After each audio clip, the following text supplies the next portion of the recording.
I blink, and the first thing I see is a shattered concrete ceiling. I push myself up off the ground. My head throbs. I look down at my hands. They aren't the frail, starved hands of a man dying in a gutter. They are young again. A cold smirk tugs at the corner of my mouth. I actually reincarnated. Just yesterday in my previous life, I was freezing to death in an alleyway. My supposed fiancée Victoria had stolen the patent for my life's work, handed it over to the corporate elites, and left me to rot. She took millions while I couldn't even afford a scrap of bread. I remember the disgust in her eyes the last time she looked at me like I was garbage taking up space. That hatred burned into my very soul as I took my last breath. But right now, I don't have time to dwell on her betrayal. A loud smack pulls my attention. I turn my head. Less than 20 feet away, a middle-aged man in a torn designer suit is kicking a younger guy into the dirt. "Give it here, you worthless trash," the man barks. I recognize that voice instantly.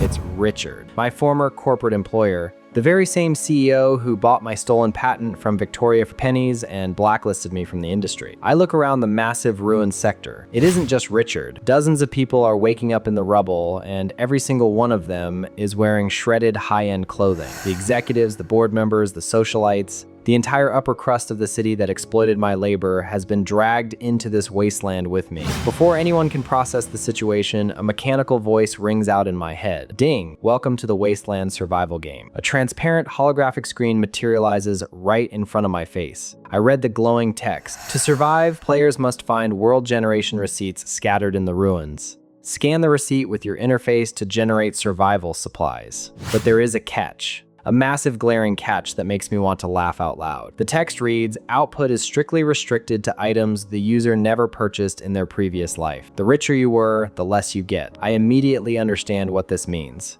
Richard doesn't read the fine print. He just snatches a crumpled piece of paper from the guy he's beating. It's a receipt from a high-end department store. "Watch and learn, you peasants," Richard sneers, straightening his ruined tie. I used to own half the supply chains in the city. A premium store receipt like this is going to give me a 5-star meal. He aggressively presses the receipt against his holographic screen. The system chimes. Ding. Scanning department store receipt. Analyzing past life purchase history. User Richard has previously purchased 99% of all luxury food, clothing, and survival gear available. Deducting duplicate items. Generating remaining unpurchased inventory. Flash of light hits the ground. Richard steps back with a greedy grin, ready to grab his feast. The light fades. Sitting in the dirt is a single rusted screw and a torn, filthy piece of cloth. Richard freezes. His eyes widen in pure disbelief. "What is this garbage?" he screams at the screen. "Where is my Wagyu beef? Where is my purified water?" The system is broken. The crowd of former elites watching starts whispering nervously. "If Mr.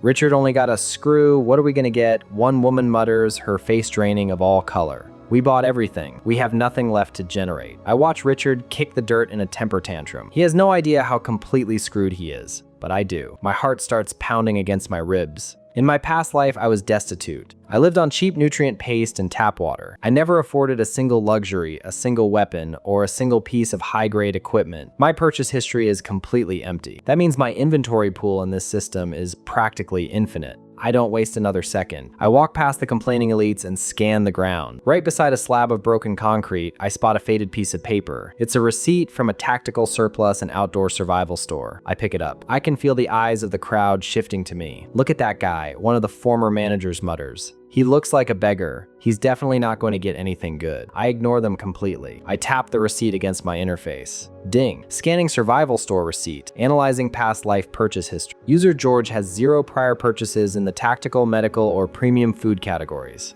Generating full value output. A massive pillar of golden light erupts in front of me. The crowd collectively gasps. The light is so bright they have to shield their eyes. When it clears, a pile of high-tier gear rests on the ground. A heavy titanium combat knife with a serrated edge. A fully stocked trauma medical kit in a hard waterproof case. And sitting right in the middle, a sealed, insulated container radiating intense heat. I pop the lid off the container. The smell of freshly cooked, heavily seasoned meat fills the air instantly. My stomach growls. I haven't eaten a real meal in 2 lifetimes. I pull out a piece of the meat and take a bite. It's perfect. The juices drip down my chin. The crowd goes dead silent. The smell drifts over to them and I can literally hear their stomachs rumbling. They are starving and I am holding a king's feast. "George." I hear a sharp, demanding voice cut through the silence. I don't even need to look up to know who it is. Victoria pushes her way to the front of the crowd. She's wearing the ruined remains of her wedding dress, the one she bought with my stolen money. She stares at the container of meat, swallowing hard, then looks up at me with the exact same arrogant entitlement she always had. I don't know how a loser like you managed to get a system glitch, but hand that over right now, Victoria orders, crossing her arms. I'm starving, and give me that medical kit too. My heels gave me a blister. I look at her. I really look at her.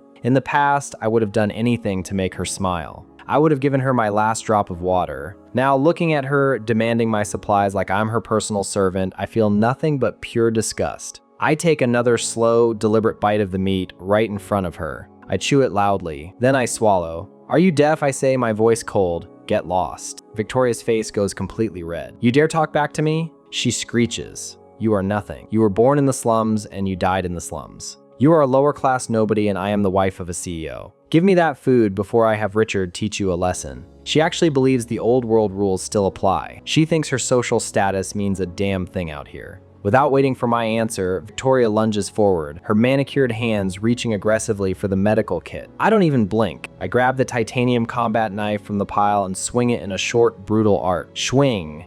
The blade slices cleanly across the palm of her reaching hand. Ah, Victoria lets out a blood-curdling scream. She stumbles backward, tripping over her own ruined dress and collapses hard onto the dirt. She clutches her bleeding hand, her eyes wide with extreme fear. You hit me. You actually hit me. I wipe the blood off the blade onto my pant leg. Touch my things again and I'll take your whole arm, I tell her, my eyes flashing with killing intent. What the hell is going on here? Richard shoves his way through the crowd, flanked by 3 large men. I recognize them. They are former senior executives from the corporation. In the old world, they were Richard's enforcers, using corporate lawyers to ruin lives.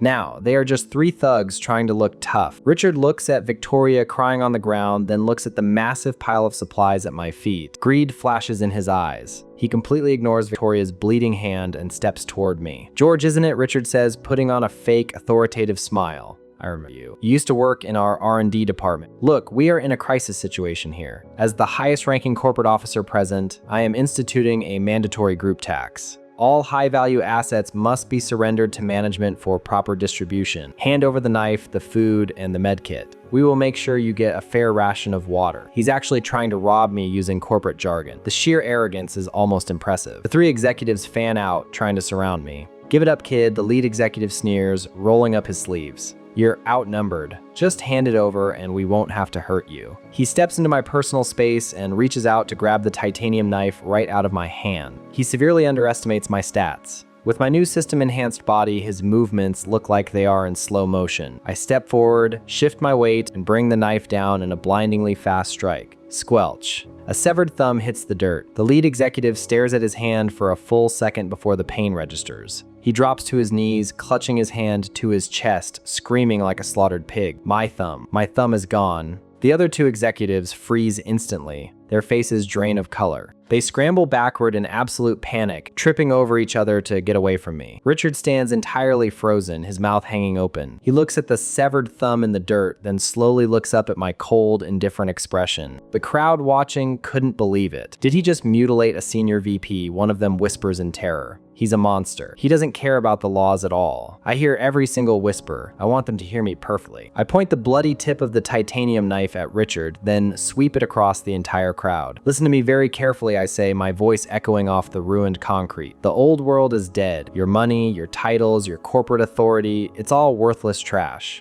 Because you lived like kings, the system will give you nothing. Because I lived like a dog, the system gives me everything. I have access to the highest tier supplies in this wasteland. I look down at Richard, whose legs are literally shaking. I will be establishing an exclusive trading post. If you want food, if you want medicine, you work for me. You scavenge for me. I set the prices. I make the rules. Anyone who tries to take what is mine will lose a lot more than a thumb. System notification pops up in my vision. Ding. Crowd affinity shifted. Plus 15 submission gain. Status effect intimidated applied to all nearby survivors. I let out a cold laugh. It's exactly as I calculated. These elite parasites don't know how to fight. They only know how to submit to power, and right now I hold all the power. I don't give them a second glance. I pack the hot meat and the trauma kit into the waterproof case, grab my knife, and turn my back on them. I look into the distance. A few miles away, a massive intact broadcast tower pierces the smog. That is going to be my stronghold. I start walking, leaving Victoria bleeding and sobbing in the dirt, and Richard staring blankly at his useless rusted screw.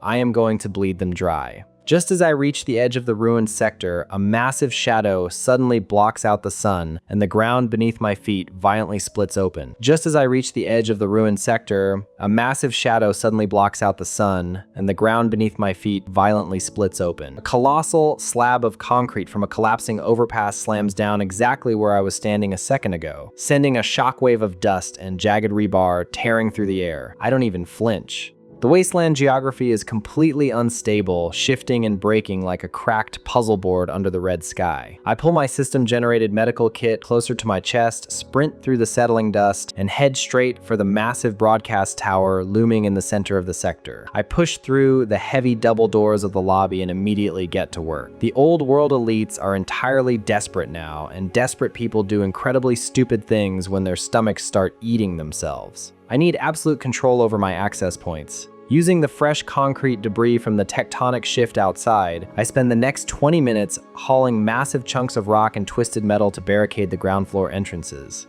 I pile the heavy rubble high against the reinforced glass doors until nothing short of a military tank is getting through. In my past life, these corporate types used private security and keycards to keep guys like me out of their pristine ivory towers. Now I am the one locking them out in the cold. Once the ground floor is entirely sealed, I climb the dark emergency stairwell to the second floor and kick open the door to the administrative office. The room is a total disaster, a mess of overturned executive desks and smashed computer monitors, but my eyes instantly lock on to exactly what I need. Sitting in the far corner is an intact, heavy-duty filing cabinet. I walk over and pry the metal drawer open with my new titanium combat knife. Resting on the bottom shelf is a thick, leather-bound ledger. It's an entire book of unredeemed corporate expense receipts. I recognize the logo on the cover immediately. In the old world, the executives from my former company used these exact ledgers to write off everything from luxury penthouse suites to private military contractors. To them, it was just accounting magic to dodge taxes. To me, it is a goldmine. I rip a fistful of the premium security and facility receipts from the binding and press them directly against my holographic interface.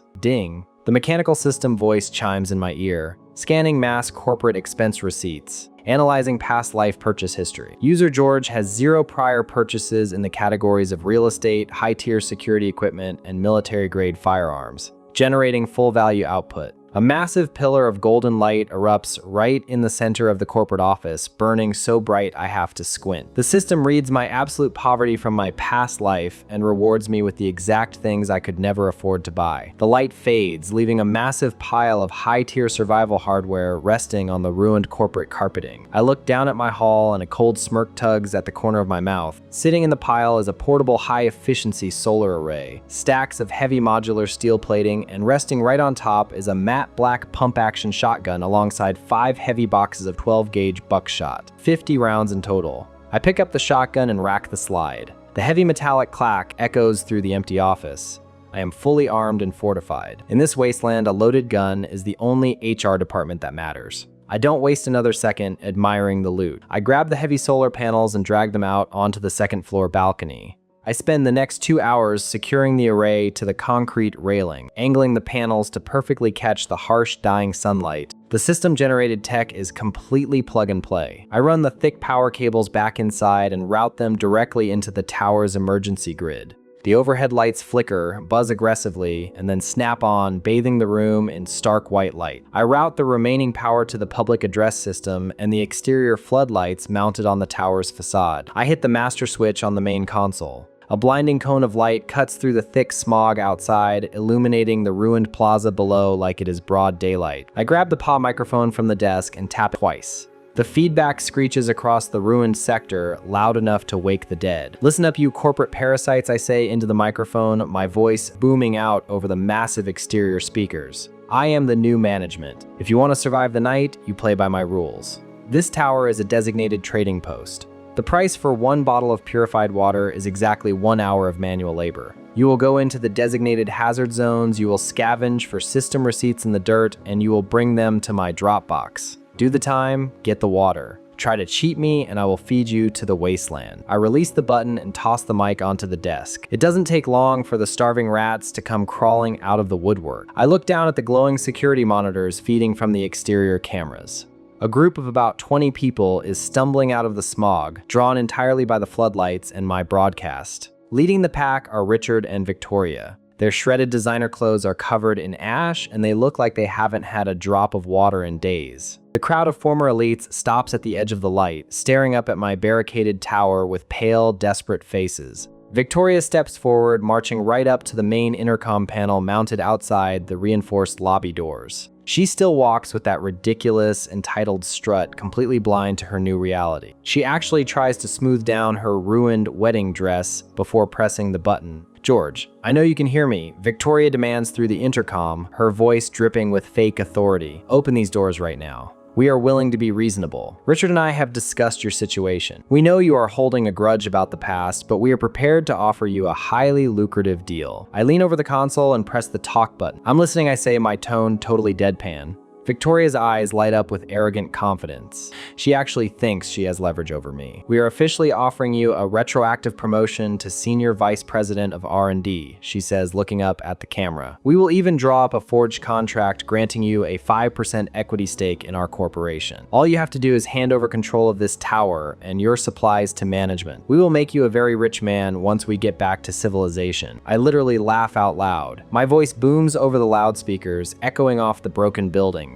Are you genuinely mentally deficient? I ask her. The corporation is dead. Your equity is less than worthless. You are standing in the apocalypse offering me imaginary shares in a bankrupt company in exchange for my food and shelter. I told you the rules. 1 hour of labor equals 1 bottle of water. Grab a pipe and start digging through the rubble or starve. I don't care. Victoria's face drains of all color. You ungrateful peasant, she screeches, stomping her foot on the pavement. I am a CEO's wife. I don't do manual labor. I will have you sued into oblivion. Richard shoves her out of the way and grabs the intercom panel. That is it, George. You have crossed the line, Richard barks, his face twisting into an ugly sneer. You think you can hold us hostage just because you got lucky with a few system drops? We outnumber you 20-1. We are coming in there and we are taking everything you have. You are finished. Richard turns to the crowd and points aggressively at the lobby doors. Break it down, he orders. 3 of his former security contractors step forward from the crowd. They are gripping heavy rusted iron pipes they scavenged from the ruins. They walk up to the glass, looking up at the balcony, entirely convinced they have the upper hand. In the old world, these guys used to intimidate union workers for minimum wage. They still think I'm just the quiet guy in cubicle 4 who won't fight back. They really don't understand how the rules have changed. I don't bother responding over the mic. I grab my loaded shotgun, step out onto the balcony, and look down at them. The lead contractor winds up his iron pipe and swings it incredibly hard against the reinforced glass of the lobby door. A massive spiderweb crack ripples across the pane. He raises his pipe for a second strike, grinning like a maniac at his friends. I raise the shotgun, plant the heavy stock firmly against my shoulder, and look directly down the iron sight. I don't aim for center mass. I aim lower. I pull the trigger. Bang. The massive roar of the 12-gauge buckshot completely shatters the silence of the wasteland. The heavy recoil punches my shoulder. The lead contractor's right leg explodes in a spray of dark blood and shredded fabric. Ah, he screams, dropping his iron pipe and collapsing to the pavement in a twisted heap. He clutches his ruined leg, thrashing wildly in the dirt and screaming at the top of his lungs. The crowd of elites completely freezes in place. Their eyes widen in absolute horror. The echo of the gunshot rings in their ears. They stare at the blood pooling rapidly on the concrete, then slowly look up at me standing on the balcony. I casually pump the shotgun, racking a fresh shell into the chamber. The spent casing arcs through the air and bounces off the metal railing with a sharp clinking sound. Richard's face turns completely white. He takes 3 massive steps backward, actually grabbing one of his own executives and using the man as a human shield. Fall back, take cover, Richard yells, his voice cracking in sheer panic. The entire group of 20 people scrambles backward like terrified rats, diving behind the rusted husks of burned out vehicles parked across the plaza. They press their bodies flat against the asphalt, terrified I am going to fire again. I step back up to the microphone. My voice booms over the PA system again, completely cold and devoid of any mercy. You broke my glass, I say. Property damage incurs a penalty. The price of water has just doubled. It is now 2 hours of manual labor per bottle. Anyone else who approaches those doors with a weapon gets a slug in the chest. I turn away from the balcony and walk back inside the administrative office, dropping the shotgun onto the desk. I look at the security feeds. Down in the plaza, the brutal reality of the situation is finally crushing the old world hierarchy. Richard is hiding behind a car tire, violently shivering, offering no solutions and no food. 5 low-level executives exchange desperate glances. They realize Richard is a complete fraud who cannot protect them or feed them. Without saying a single word to their former boss, the 5 men stand up from behind the vehicles. They walk right past Richard, completely ignoring his frantic whispers to stay down. They walk over to where the crippled contractor is bleeding out on the ground, pick up the dropped iron pipes, and turn directly toward the hazard zone. Ding. A system notification flashes in my vision. Crowd affinity shifted. Plus 20 submission gained from executive group. Status updated. They have fully broken away from management. They are ready to comply with my demands. "What are you doing?" Victoria screams from her hiding spot behind a rusted sedan. She pokes her head out, her hair a wild, tangled mess. "Stop right now. You are senior executives. You cannot degrade yourselves by doing physical labor for a low-class R&D drone. You are embarrassing the corporation. Get back here." The 5 men don't even look back at her. They grip their heavy pipes and start moving massive chunks of concrete rubble, searching the dirt for system receipts just like I ordered. They know pride doesn't fill an empty stomach. I ignore the pathetic display outside. I pull a crumpled, high-end luxury restaurant receipt from my pocket that I found earlier in the stairwell. I scan it with my interface. Ding. Generating unpurchased premium food item. A flash of light leaves a steaming hot, perfectly seared prime rib steak on a silver platter sitting on the office desk, complete with a side of garlic mashed potatoes and a crystal glass of ice water. I sit down in the plush leather CEO chair I dragged into the center of the room. I pick up a fork and knife, cut off a massive, juicy piece of the steak, and take a bite. It is absolutely incredible. The rich flavor explodes in my mouth. I lean back in the chair and chew in total silence, my eyes locked entirely on the bank of glowing security monitors. I watch my new, highly educated workforce breaking their backs in the hazard zone to find me valuable receipts, while Victoria and Richard remain trapped outside the perimeter fence, huddled together in the freezing wasteland wind, violently shivering and completely helpless. Exactly 2 hours later, the security monitors flash with movement. The 5 executives drag their feet out of the hazard zone and stumble toward the reinforced perimeter fence. Their expensive tailored suits are completely shredded and covered in thick gray ash. The guy in the lead is clutching a crumpled plastic bag tightly against his chest like it's a newborn baby. I recognize him immediately.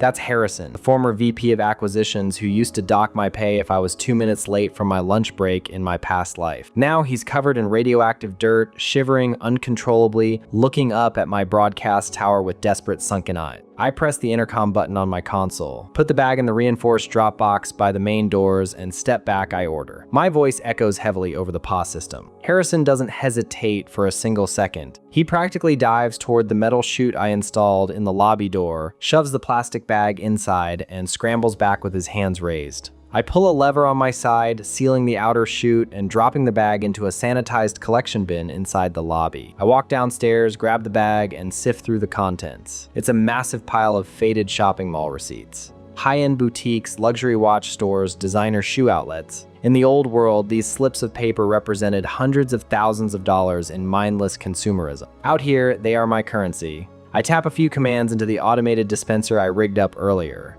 5 bottles of crystal clear, system-purified water slide down the output chute and drop into the exterior collection tray with heavy thuds. The 5 executives practically trample each other getting to the tray. They rip the plastic caps off with their bleeding fingers and chug the water like they've been wandering the desert for a decade. Water spills down their chins and completely soaks their ruined collars. Ah, Harrison gasps, dropping to his knees and staring at the empty plastic bottle in his hands. He actually starts crying. The other 4 are just as pathetic, wiping their mouths and looking back up at my balcony with absolute reverence. They just learned the most important lesson of the apocalypse. The old world corporate ladder is permanently shattered, and I am the only one handing out promotions. I keep my promises, I say over the intercom. Do the work, get the water. You're dismissed. They nod frantically, clutching their empty bottles to their chests like priceless artifacts. They know I honor my contracts, and that makes me their new god. I don't waste any time. I take the heavy plastic bag of mall receipts, carry it back upstairs, and dump the contents out onto my executive desk. I press my glowing holographic interface directly against the massive pile of crumpled paper. Ding! The system chimes right on cue, scanning mass retail and luxury receipts, analyzing past life purchase history. User George has 0 prior purchases in the categories of automated defense hardware, heavy tactical survival gear, and military-grade sustenance, generating full value output. A massive pillar of golden light engulfs the entire administrative office. It's so bright I have to shield my eyes. I can feel the pure energy radiating off the drop. The system's logic is absolutely flawless. Because I spent my entire past life eating instant noodles in a freezing basement while Victoria stole my patents and my future, I never had a single dime to spend on high-end survival equipment or automated robotics. Now that absolute poverty is my greatest weapon. The light fades and I look down at my desk. Sitting right in the middle of the room are 2 heavy matte black automated kinetic turrets. They look like something pulled straight out of a military testing facility. Right next to them is a high-capacity water filtration unit and 3 heavy canvas crates packed with 30 military-grade beef and vegetable ration packs. I let out a cold laugh. My base defenses just got a massive upgrade. I grab the heavy turrets, tucking one under each arm, and walk straight out onto the second-floor balcony. I bolt the heavy steel tripods directly into the concrete railing, positioning them to cover the entire front plaza. I pull out my system-generated command tablet and sync it to the turret's targeting matrix. The twin barrels hum to life, rotating smoothly and locking onto the plaza below with deadly precision. Just as I finish calibrating the motion sensors, a loud commotion breaks out down by the perimeter fence. I look over the railing. Richard and Victoria are emerging from behind the rusted husks of the burned-out cars, blocking the path of the 5 executives who just finished their shift. Richard's face is twisted in an ugly, entitled sneer. He is flanked by 2 of his remaining security thugs holding heavy rusted crowbars. "Give me the bottles," Richard demands, stepping right into Harrison's face. "And squeeze out whatever drops you have left. That water belongs to the company. We are instituting a mandatory corporate tax on all scavenged goods." Harrison just stares at his former boss. His eyes widen in complete disbelief. "I earned this water," Harrison stammers, taking a step back and clutching his empty bottle tighter. "George paid us for our labor. You didn't do a single thing." Richard's face flushes bright red with anger. "How dare you talk back to me, you ungrateful middle management trash," Richard spits. "I am the CEO. You work for me. If you don't hand over that water right now, I'll have you fired and blacklisted from every firm in the city." Harrison shakes his head. The delusion is completely staggering. He tries to push past Richard to get back to the makeshift survivor camp. Richard's eyes flash with vicious malice. He points a trembling finger at Harrison. "Hit him," Richard barks at his 2 security thugs. "Teach this peasant his place." The lead thug grins, raising his rusted crowbar high into the air, aiming right for the back of Harrison's head. I don't even blink. I tap a single button on my command tablet. The left kinetic turret on my balcony swivels down instantly. The targeting laser paints a bright red dot directly on the concrete barrier sitting 2 feet behind Richard. The turret fires. A deafening burst of heavy suppressive fire rips through the air. The massive caliber rounds completely obliterate the concrete barrier behind Richard, sending huge chunks of rock and dust exploding outward. Richard screams like a terrified pig, dropping to the asphalt and covering his head as the shrapnel rains down on his expensive winter coat. The 2 thugs freeze instantly, dropping their crowbars and looking up at my balcony with absolute terror in their eyes. I grab the pay microphone from the console. My voice booms over the massive exterior speakers, echoing heavily across the entire ruined sector. "Listen up and listen closely," I say, my tone completely devoid of any emotion. "Those 5 men are my contracted workers. As long as they are employed by my trading post, they are under my absolute protection. I have a zero-tolerance policy for supply chain interference. Anyone who tries to tax, steal, or harass my laborers gets a bullet. Consider this your only warning." The crowd of starving survivors hiding out in the ruined plaza pokes their heads out from behind the rubble. They are staring at me with a mix of absolute shock and newfound respect. Down below, Victoria completely loses her mind. She scrambles up from the dirt, pointing a shaking finger at my balcony. She turns to the crowd of survivors, her voice screeching like a broken siren. "Don't listen to him," Victoria yells, waving her arms frantically. "He is hoarding resources that belong to the corporate collective. He's a thief. That food and water belongs to all of us. If we rush the tower together, he can't shoot all of us." We can take our company property back. I just stare down at her. The survivors in the plaza don't move a single muscle. They just look at Victoria like she is completely insane. They just watched me manifest heavy automated machine guns and hand out clean water for honest work. They don't care about her corporate collective. They care about surviving, and they know I hold all the cards. Victoria's face drains of all color when she realizes no one is coming to help her. She looks around, her chest heaving with panic. I look at the lead thug standing next to Richard. The idiot is still gripping his crowbar, his knuckles white, clearly debating if he should try to run or try to strike Harrison anyway. He thinks my warning shot was just a bluff. In my past life, I let these corporate enforcers walk all over me because I was afraid of losing my job. This time, I'm the one writing the severance packages. I tap the targeting screen on my tablet. I manually lock the right turret onto the lead thug's shoulder. I hit the fire command, bang. A single heavy round tears through the air and rips cleanly through the thug's right shoulder. He doesn't even have time to scream before the sheer kinetic force spins him around and drops him face first onto the asphalt. His crowbar clatters away into the dirt. He clutches his ruined shoulder, thrashing wildly and spitting up a mouthful of blood. Ah, my arm, he screams, tears streaming down his dirty face. The other thug takes one look at his bleeding partner, turns around, and completely sprints away into the ruins, abandoning Richard without a second thought. I lean back into the microphone. I told you I have a zero-tolerance policy I broadcast over the plaza, but I'm feeling generous tonight. Let's introduce some new incentives to the local economy. I look right down at Richard, who is still cowering on the ground, his teeth chattering from the freezing wasteland wind. The temperature is dropping fast, and the red sky is completely fading into a freezing black night. Richard is wearing a premium, heavy-duty insulated winter coat and a pair of high-end thermal boots. New bounty, I announce over the speakers. I am offering 5 bottles of purified water and 1 hot military-grade beef ration pack to anyone who brings me Richard's winter coat and his thermal boots. First come, first served. The entire plaza goes dead silent for exactly 1 second. Then absolute chaos erupts. 10 starving, freezing bystanders immediately burst out from behind the rubble. Their eyes are bloodshot and wild with pure desperation. The promise of hot food and clean water in this freezing hellscape completely overrides any lingering respect they had for their former CEO. They swarm Richard like a pack of rabid wolves. "Get off me," Richard shrieks, flailing his arms wildly as the crowd tackles him to the frozen pavement. "Do you know who I am? I will have you all arrested." The crowd doesn't care. They pin his arms and legs to the asphalt. A former junior accountant throws a heavy punch right into Richard's jaw, snapping his head back and shutting him up instantly. 2 other survivors grab the thick collar of his expensive winter coat and violently rip it right off his back, nearly tearing his suit jacket in the process. Another guy tackles his legs, yanking the heavy thermal boots right off his feet. "Victoria, help me," Richard screams, his voice cracking in sheer terror as he writhes on the freezing ground in just his torn dress shirt and socks. "Call security." Victoria stands there for exactly 2 seconds. She looks at the violent mob tearing her husband apart, looks up at my heavy automated turrets, and then makes her choice. She hikes up her ruined designer wedding dress, turns her back on Richard completely, and sprints as fast as she can into the dark tunnels of the ruined transit station, completely abandoning him to the mob.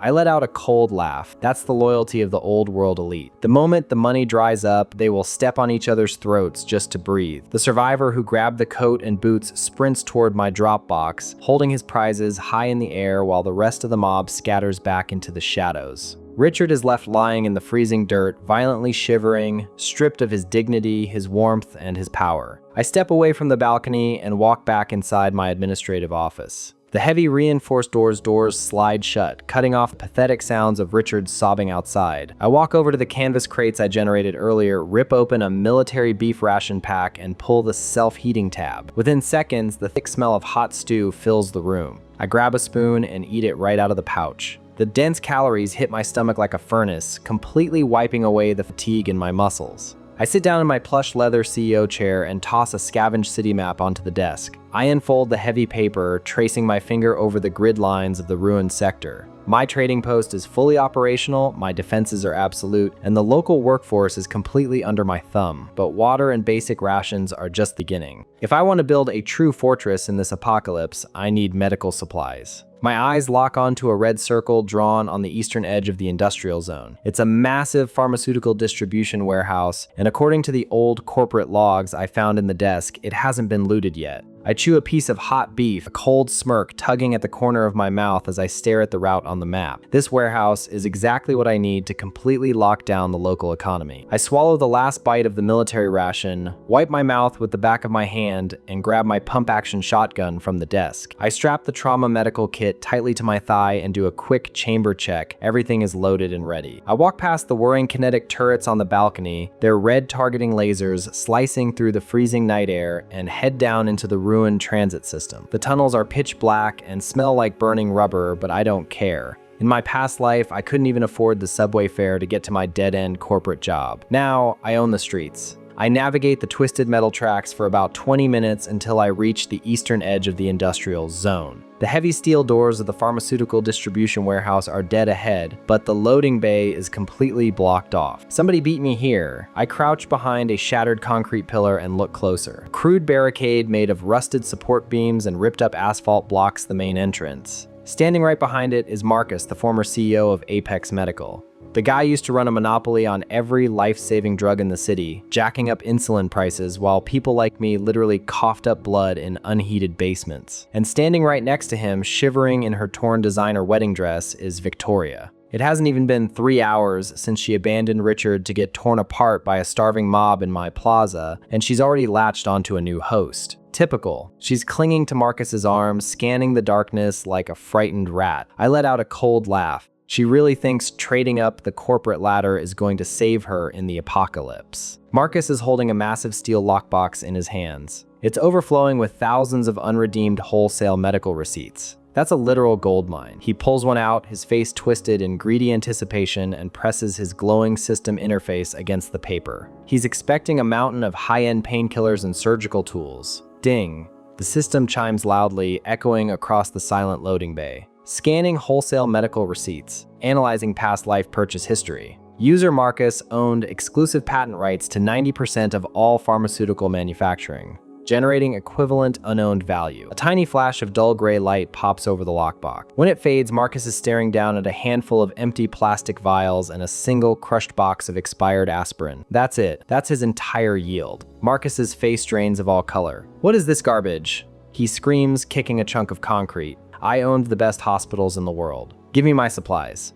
The dozen starving survivors standing guard around him just look away, their eyes hollow with disappointment. They were clearly banking on him feeding them. He doesn't get it. His past life wealth is his permanent curse. Because he bought every drug patent available, the system completely locks him out of generating anything useful. Before he can throw another tantrum, Victoria spots me stepping out from behind the pillar. Her eyes widen in absolute shock. Marcus, that's him, she gasps, pointing a shaking finger right at my chest. That's George. He's the one I told you about. He was completely broke in the old world. He didn't own anything. He can generate unrestricted military gear and clean food from those receipts. If you use him, we can get everything in that box. Marcus stops kicking the dirt and snaps his head toward me. His eyes light up with pure exploitative greed. He looks me up and down, taking in my pristine shotgun and the heavy medical kit on my thigh. He puffs out his chest, stepping up to the barricade like he's still sitting in a boardroom. You there, George, isn't it? Marcus barks, his voice dripping with absolute arrogance. Victoria tells me you have a favorable system alignment. You're gonna work for me now. Hand over that shotgun and come stand behind this barricade. You will act as my proxy scanner for these receipts. In exchange, I'll generously allow you to keep 1 daily water ration, and my guards will make sure nobody kills you. Consider this an executive order. The sheer entitlement is genuinely staggering. He has a pile of useless expired aspirin and a barricade made of garbage, and he thinks he can turn me into his personal slave. The crowd of guards watches me, whispering among themselves. Look at that guy's gear, someone mutters. Why would he ever agree to that deal? They aren't completely stupid, but Marcus is totally blinded by his own past authority. I don't even bother arguing. There is no point negotiating with dead men. I raise the pump-action shotgun, brace the stock against my shoulder, and aim right at the rusted support beams holding up his entire makeshift wall. Marcus scoffs. What are you doing? Put that down before I have my men. Bang. Bang. I pull the trigger twice in rapid succession. The heavy buckshot rounds tear through the freezing air and absolutely shred the rusted iron supports at the base of the barricade. The entire structure groans loudly. The heavy concrete blocks shift, slide, and then completely collapse forward with a deafening crash. The 3 lead guards standing directly behind the wall don't even have time to scream before massive chunks of asphalt smash into their chests, pinning them brutally to the ground. They spit up mouthfuls of blood, thrashing wildly under the weight. The rest of the guards scatter in complete panic, dropping their scavenged iron pipes and cowering behind the loading dock stairs. Marcus completely loses his mind. He stumbles backward, tripping over a piece of debris, and frantically reaches into his torn suit jacket. He pulls out a scavenged 9mm pistol, his hand shaking so violently he can barely grip the handle. He tries to aim it at me. I rack the shotgun with a loud metallic clack. I step right over the crushed barricade, closing the distance in 2 seconds, and press the smoking hot barrel of the shotgun directly against Marcus's chest. "Go ahead," I say, my voice completely dead. "Pull the trigger. Let's see if your reflexes are faster than buckshot." Marcus freezes. He sucks in a breath of cold air, staring down at the massive barrel pressed against his heart.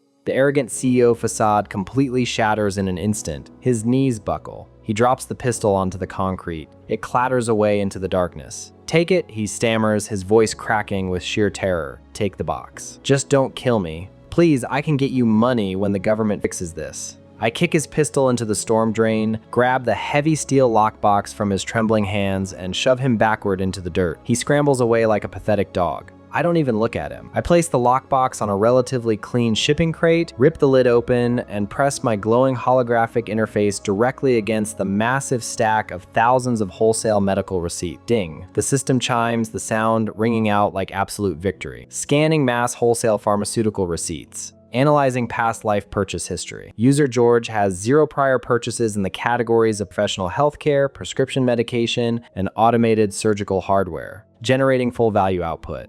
A massive pillar of blinding white light erupts from the loading dock, completely illuminating the entire warehouse exterior. The remaining guards shield their eyes, gasping in pure shock. I can feel the absolute power of the system rewriting reality right in front of me. In my past life, I couldn't even afford generic antibiotics when I caught pneumonia. Now that absolute lack of medical care is turning me into a god. The light fades, and the entire loading bay is completely transformed. Sitting in perfectly organized rows are 50 heavy steel crates packed to the brim with broad-spectrum antibiotics, painkillers, and trauma bandages. Next to them is a secure military case containing 10 high-tier combat stims, the kind used by elite special forces to ignore fatal injuries. And sitting right in the center is a pristine white, portable, automated surgical pod, completely self-contained and ready to operate. My medical supply monopoly is completely secured. Ding! The system chimes again, this time with a totally different, heavier tone. Congratulations. High-tier materialization threshold reached. System upgraded to level 2. Remote spatial storage unlocked for all secured outposts. I blink, reading the glowing blue text floating in my vision.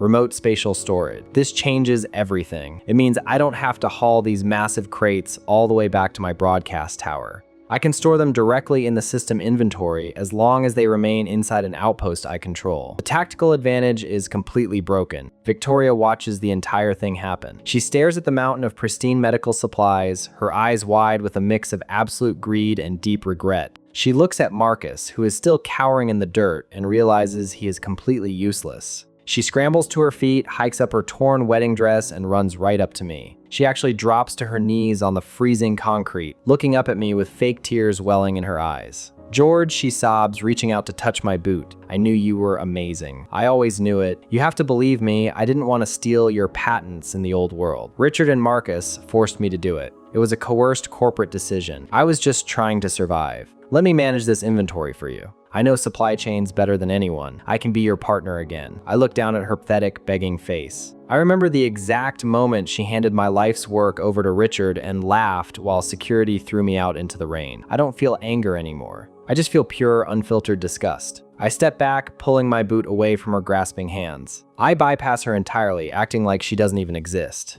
I walk over to the first steel crate, pop the latches, and pull out a single sealed bottle of high-grade antibiotics. I turn to the dozen starving guards who are still hiding behind the stairs. They are watching me like a pack of starving wolves. "Listen up," I announce, holding the bottle high in the air so they can all see the clean white pills inside. You all know what this is worth. Infection is a death sentence out here. I am officially annexing this warehouse as my secondary outpost. I need this loading bay cleared of this garbage barricade, and I need the interior swept for hostiles. I am offering this bottle of antibiotics and guaranteed clean water to anyone who drops their weapons right now and goes to work for me. The guards don't even hesitate for a microsecond. The old world loyalty they had for Marcus completely evaporates. They throw their rusted pipes and knives onto the ground, scrambling forward with desperate nods. "We'll do it," the biggest guy says, his eyes locked onto the medicine. "We work for you now, boss. Whatever you need." "Excellent," I say, tossing the bottle directly to the big guy. He catches it like it's a holy relic.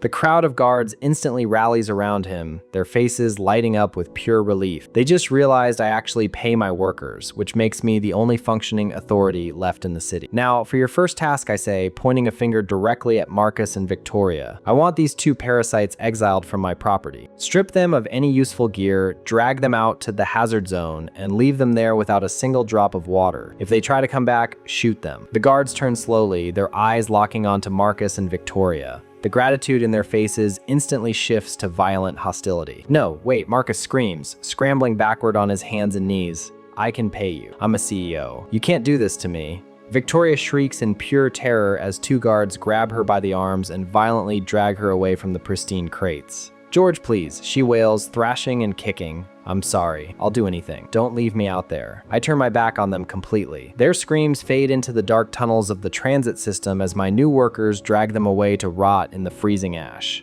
I walk over to the automated surgical pod and press the power button. The machine hums to life, a soft blue light washing over the concrete loading dock. The interface screen boots up, showing full operational capacity. I secure the warehouse perimeter on my command tablet, officially linking it to my level 2 system network. I walk over to the military case, pop the heavy latches, and pull out one of the combat stims. The thick metal auto-injector feels heavy and cold in my hand. The system data flashes in my vision, telling me this injection will permanently enhance my physical baseline, increasing muscle density and reaction speed to superhuman levels. The commercial district is next on my map, and I know the old world military contractors were stationed there when the bombs fell. I'm gonna need every ounce of strength to wipe them out. I roll up my sleeve, press the cold metal tip of the injector against my neck, and hit the release valve. The thick fluid punches into my bloodstream like a freight train the second I hit the release valve. A rush of blinding heat explodes from my neck and spreads instantly to every nerve ending in my body. Ding! The system chimes directly in my head. Combat stim administered. Permanent physical enhancement engaged. Muscle density increasing by 50%. Base physical attributes upgraded to superhuman parameters. I drop the empty metal injector onto the concrete and clench my fists. I can actually hear my tendons snapping and reforming, growing thicker and harder. I throw a test punch at the air and the sheer speed of my own arm almost throws me off balance. I feel completely unstoppable. In my past life, I was malnourished, working 80-hour weeks on a diet of instant noodles just to pay off the debt Victoria dragged me into. I used to get out of breath just walking up the stairs to my tiny apartment. Now I have the baseline strength of an elite military operative. I grab my pump-action shotgun from the crate, rack the slide with a sharp clack, and step right past the whirring kinetic turrets. I'm not wasting any more time. The pharmaceutical warehouse is completely locked down, so I exit the perimeter and head straight for the commercial district. It's a 3-mile trek through broken asphalt and wrecked storefronts, but with my enhanced stamina, I don't even break a sweat. I barely feel the weight of my gear. My target is the high-value vehicular and electronic receipts. In the old world, the commercial district was packed with luxury auto dealerships and high-end tech stores. I navigate the ruined streets for about 20 minutes until I spot the massive glass facade of the luxury auto mall. It's completely barricaded with scrapped car doors and tangled razor wire, but that doesn't stop me. I slip through a gap in the fence and step right into the main plaza. Standing right in the center, next to a drained decorative fountain, is Julian. I recognize him instantly. He was a tech billionaire who made his fortune selling user data and shorting startup stocks. Now he's standing there in a dirt-stained designer suit, commanding a group of about 20 desperate scavengers holding sharpened rebar and rusty pipes. Julian spots me walking in, and his eyes immediately lock onto my pristine tactical gear and the heavy medical kit strapped to my thigh. He doesn't see a threat, he just sees a walking supply drop. Encircle him, Julian barks, waving his hand dismissively like I'm a fired employee. The 20 scavengers immediately fan out, completely surrounding me on the cracked pavement. Julian steps forward, clasping his hands behind his back, his face stretched into a ridiculously smug smile. Well, Julian says, looking me up and down. I don't know which hole you crawled out of, but you're clearly carrying unauthorized premium hardware. I am the designated administrator of this sector. You are going to drop that shotgun, unstrap that medical kit, and hand over all your supplies as a mandatory tariff. If you cooperate, I'll allow you to join my labor pool. If you don't, my enforcers are going to beat you to death and take it anyway. I just stand my ground, completely unfazed. I don't even raise my weapon yet. The absolute arrogance of these former billionaires is genuinely hilarious.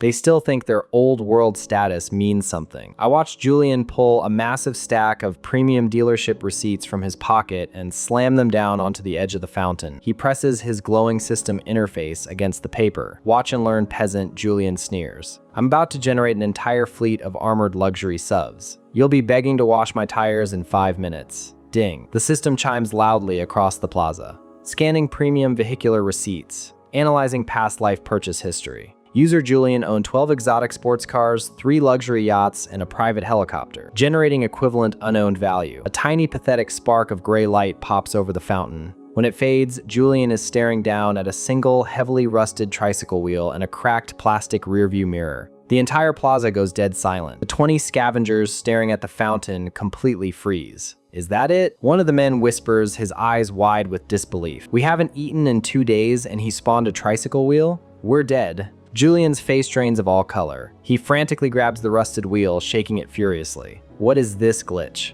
He screams, his voice cracking with pure panic. I am a billionaire. I demand a reroll. Give me my fleet. He kicks the fountain, totally blinded by his own past wealth. He doesn't realize the system is literally punishing him for being rich. Because he bought every luxury vehicle on the market, he's completely locked out of anything useful. I let out a loud, mocking laugh. Looks like your startup failed, Julian. Julian whips his head toward me, his face twisting into a mask of pure humiliated rage. Shut up. Kill him, he screams at his enforcers. Kill him and take his gear right now. 4 of his biggest enforcers grip their sharpened rebar and charge straight at me with a furious roar. They think numbers are going to win this. They have absolutely no idea what kind of physical baseline I'm working with. The lead enforcer thrusts his rebar spear directly at my chest. Thanks to the combat stim, he looks like he's moving underwater. I easily sidestep the sloppy thrust, planting my boots firmly on the asphalt. I level the pump-action shotgun and pull the trigger. Bang. The heavy buckshot round slams directly into his chest at point-blank range. He doesn't even have time to scream. He's thrown backward like a broken kite, crashing onto the pavement in a lifeless heap. Before the ringing even stops, I cycle the action with a violent clack. The second enforcer freezes in pure terror, trying to stop his momentum. I don't give him the chance. I aim slightly down and fire again. Bang. The shot completely shreds his kneecap. He spits up a mouthful of blood, collapsing to the ground and screaming in total agony. The deafening roar of the shotgun echoes across the plaza. The remaining 2 enforcers drop their rebar instantly, their faces pale with absolute shock. They throw their hands in the air and drop to their knees, totally submitting. Please, don't shoot. One of them begs, pressing his forehead against the dirt. We just wanted food. We don't care about him. The rest of the scavengers follow suit, throwing their makeshift weapons onto the ground and kneeling in complete submission. Just like that, Julian's entire private army completely folds. Julian is left standing completely alone, his knees visibly shaking. He looks at his dead enforcer, then looks at the smoking barrel of my shotgun. He tries to run, turning on his heel to sprint toward the dealership lobby. I engage my enhanced speed, closing the gap in 3 massive strides. I swing the heavy stock of the shotgun and smash it directly into Julian's jaw. The impact sounds like a cracking baseball bat. Julian spits out a mouthful of blood and shattered teeth, spinning out of control and smashing into the ground with a heavy thud. He curls into a pathetic ball, clutching his ruined face and sobbing hysterically. Please my stock options, he mumbles, completely delirious. I don't even bother looking at him anymore. I step over his twitching body and grab the heavy steel lockbox sitting near the fountain. I pop the latch and look inside. It's packed with thousands of unredeemed automotive and high-end electronics receipts. This is the real prize. I place my glowing holographic interface directly against the massive stack of paper. Ding. The system chimes, the sound ringing out like absolute victory. Scanning mass automotive and electronics receipts. Analyzing past life purchase history. User George has 0 prior purchases in the categories of personal vehicles, armored transport, and military-grade communication hardware, generating full value output. A massive pillar of blinding blue light erupts from the fountain, completely lighting up the entire ruined auto mall. The kneeling scavengers shield their eyes, gasping in pure shock. I can feel the absolute power of the system rewriting reality right in front of me. In my past life, I couldn't even afford a used bicycle. I took the crowded, filthy public bus every single day, standing for 2 hours just to get to my miserable corporate job. I never owned a single piece of high-end tech. Now, that absolute poverty is paying off in ways these elites can't even comprehend. The light fades and the entire plaza is completely transformed. Sitting right in the middle of the cracked asphalt is a massive, fully fueled, armored tactical rover. It's painted in matte black radar-absorbent coating, sporting heavy off-road treads and reinforced steel ramming bumpers. Mounted directly on the roof is a pristine, fully loaded heavy machine gun, and hovering in a perfect circle around the vehicle are 5 sleek military communication drones, their red camera lenses blinking as they sync directly to my command tablet. My transportation and surveillance monopoly is completely secured. Ding. The system chimes again, this time with a totally different, heavier tone. Congratulations. Massive asset generation detected. System upgraded to level 3. Automated defense grid blueprint unlocked for primary tower. I blink, reading the glowing gold text floating in my vision. The automated defense grid. That means I can wire the broadcast tower to defend itself without me even being there. The tactical advantage is completely broken. I tap my tablet, instantly programming the 5 drones to form a perimeter patrol above the auto mall. While I'm calibrating the camera feeds, I hear a pathetic shuffling sound coming from a nearby alley. I turn my head and see Victoria and Marcus staggering out of the shadows. They look absolutely horrible. They are completely dehydrated, covered head to toe in toxic ash, and shivering uncontrollably. They must have followed the sound of the shotgun blasts, hoping to find scraps. Victoria's torn designer wedding dress is completely black with soot. She spots me standing next to the massive armored rover, and her eyes go wide with a mix of absolute greed and deep regret. She looks at Julian bleeding on the ground, then looks at my pristine tactical vehicle. She scrambles forward, dropping to her knees right next to the rover's heavy treads. George, she rasps, her throat completely dry. George, please. I'll do anything. I'll clean the tires on this truck. I'll maintain the engine. Just give me one sip of water. I'm dying out here. I look down at her pathetic, begging face. I remember the exact moment she laughed at me while I was sleeping on a park bench in the freezing rain. I don't feel anger anymore. I just feel pure, unfiltered apathy. I don't even acknowledge her existence. I step past her, pull open the heavy steel door of the rover, and climb into the driver's seat. I hit the ignition and the massive engine roars to life, shaking the entire plaza. I engage the electronic locks with a loud click and roll up the armored window, completely cutting off the sound of her frantic, sobbing voice. I shift the heavy gear stick into drive. I slam my foot on the gas, crushing Julian's rusted tricycle wheel into powder under the heavy treads, and steer the armored beast straight toward the central bank ruin. I slam my foot on the gas, crushing Julian's rusted tricycle wheel into powder under the heavy treads, and steer the armored beast straight toward the central bank ruins. The heavy tactical rover rumbles over the broken asphalt, the massive suspension easily absorbing the impact of shattered concrete and abandoned cars littering the streets. I keep my foot pushed down firmly on the accelerator, enjoying the sheer mechanical power vibrating through the steering wheel. The central bank ruins loom ahead in the distance, a massive structure of cracked marble columns and collapsed steel beams. I tap the glowing command tablet mounted on the dashboard. The 5 military communication drones immediately detach from their holding brackets on the roof and shoot up into the gray sky with a high-pitched mechanical whine. I sync their camera feeds directly to my central display, splitting the screen into 5 high-definition tactical angles. The thermal imaging instantly highlights a massive heat signature right in front of the collapsed bank lobby. I zoom in on the primary feed. 30 starved, filthy survivors are swinging heavy iron pickaxes and using their bleeding bare hands to haul massive chunks of concrete away from the subterranean vault doors. Standing over them, wearing a dirt-stained but obviously tailored designer suit and holding a battery-powered megaphone, is Elias. I recognize his smug, punchable face instantly. In my past life, Elias was a billionaire hedge fund manager who built his entire empire by shorting pension funds, liquidating working-class manufacturing companies, and legally stealing millions of people's retirement savings, including my parents' entire life savings. When the old world's economy crashed, he got a massive government bailout, while families like mine were evicted straight onto the freezing streets. Now he's standing in the dirt of the apocalypse, forcing starving people to dig out the bank's safety deposit receipts so he can violently claim them for himself. He hasn't changed a single bit. He still thinks human lives are just expendable assets for his personal portfolio. The roar of my rover's heavy diesel engine echoes across the ruined plaza as I pull up to the perimeter. Elias snaps his head toward the street. His eyes go wide when he sees the pristine matte black radar-absorbent armor and the heavy machine gun mounted on my roof. But instead of showing the fear he should be feeling, his face twists into a look of absolute, entitled greed. He genuinely thinks my tactical vehicle is just another physical asset for him to acquire. Elias raises his megaphone to his mouth. "Attention unidentified driver," he shouts, his arrogant voice echoing off the ruined concrete walls. "This entire sector is a restricted corporate zone managed and owned by Elias Capital.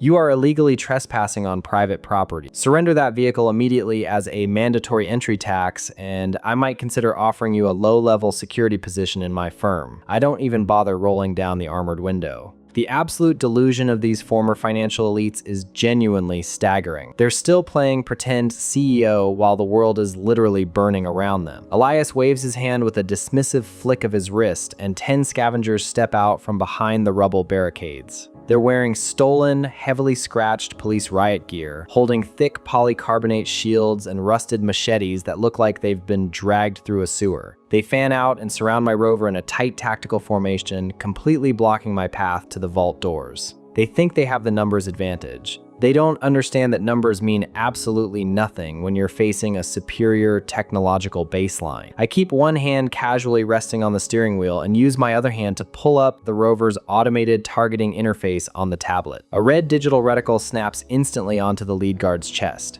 I tap the screen. The roof-mounted heavy machine gun swivels with a loud mechanical whine, locking onto the target. Boom, boom, boom. The deafening roar of high-caliber armor-piercing rounds shatters the silence of the commercial district. I don't aim for their bodies yet. I place a tight grouping of rounds directly into the cracked asphalt right in front of their steel-toed boots.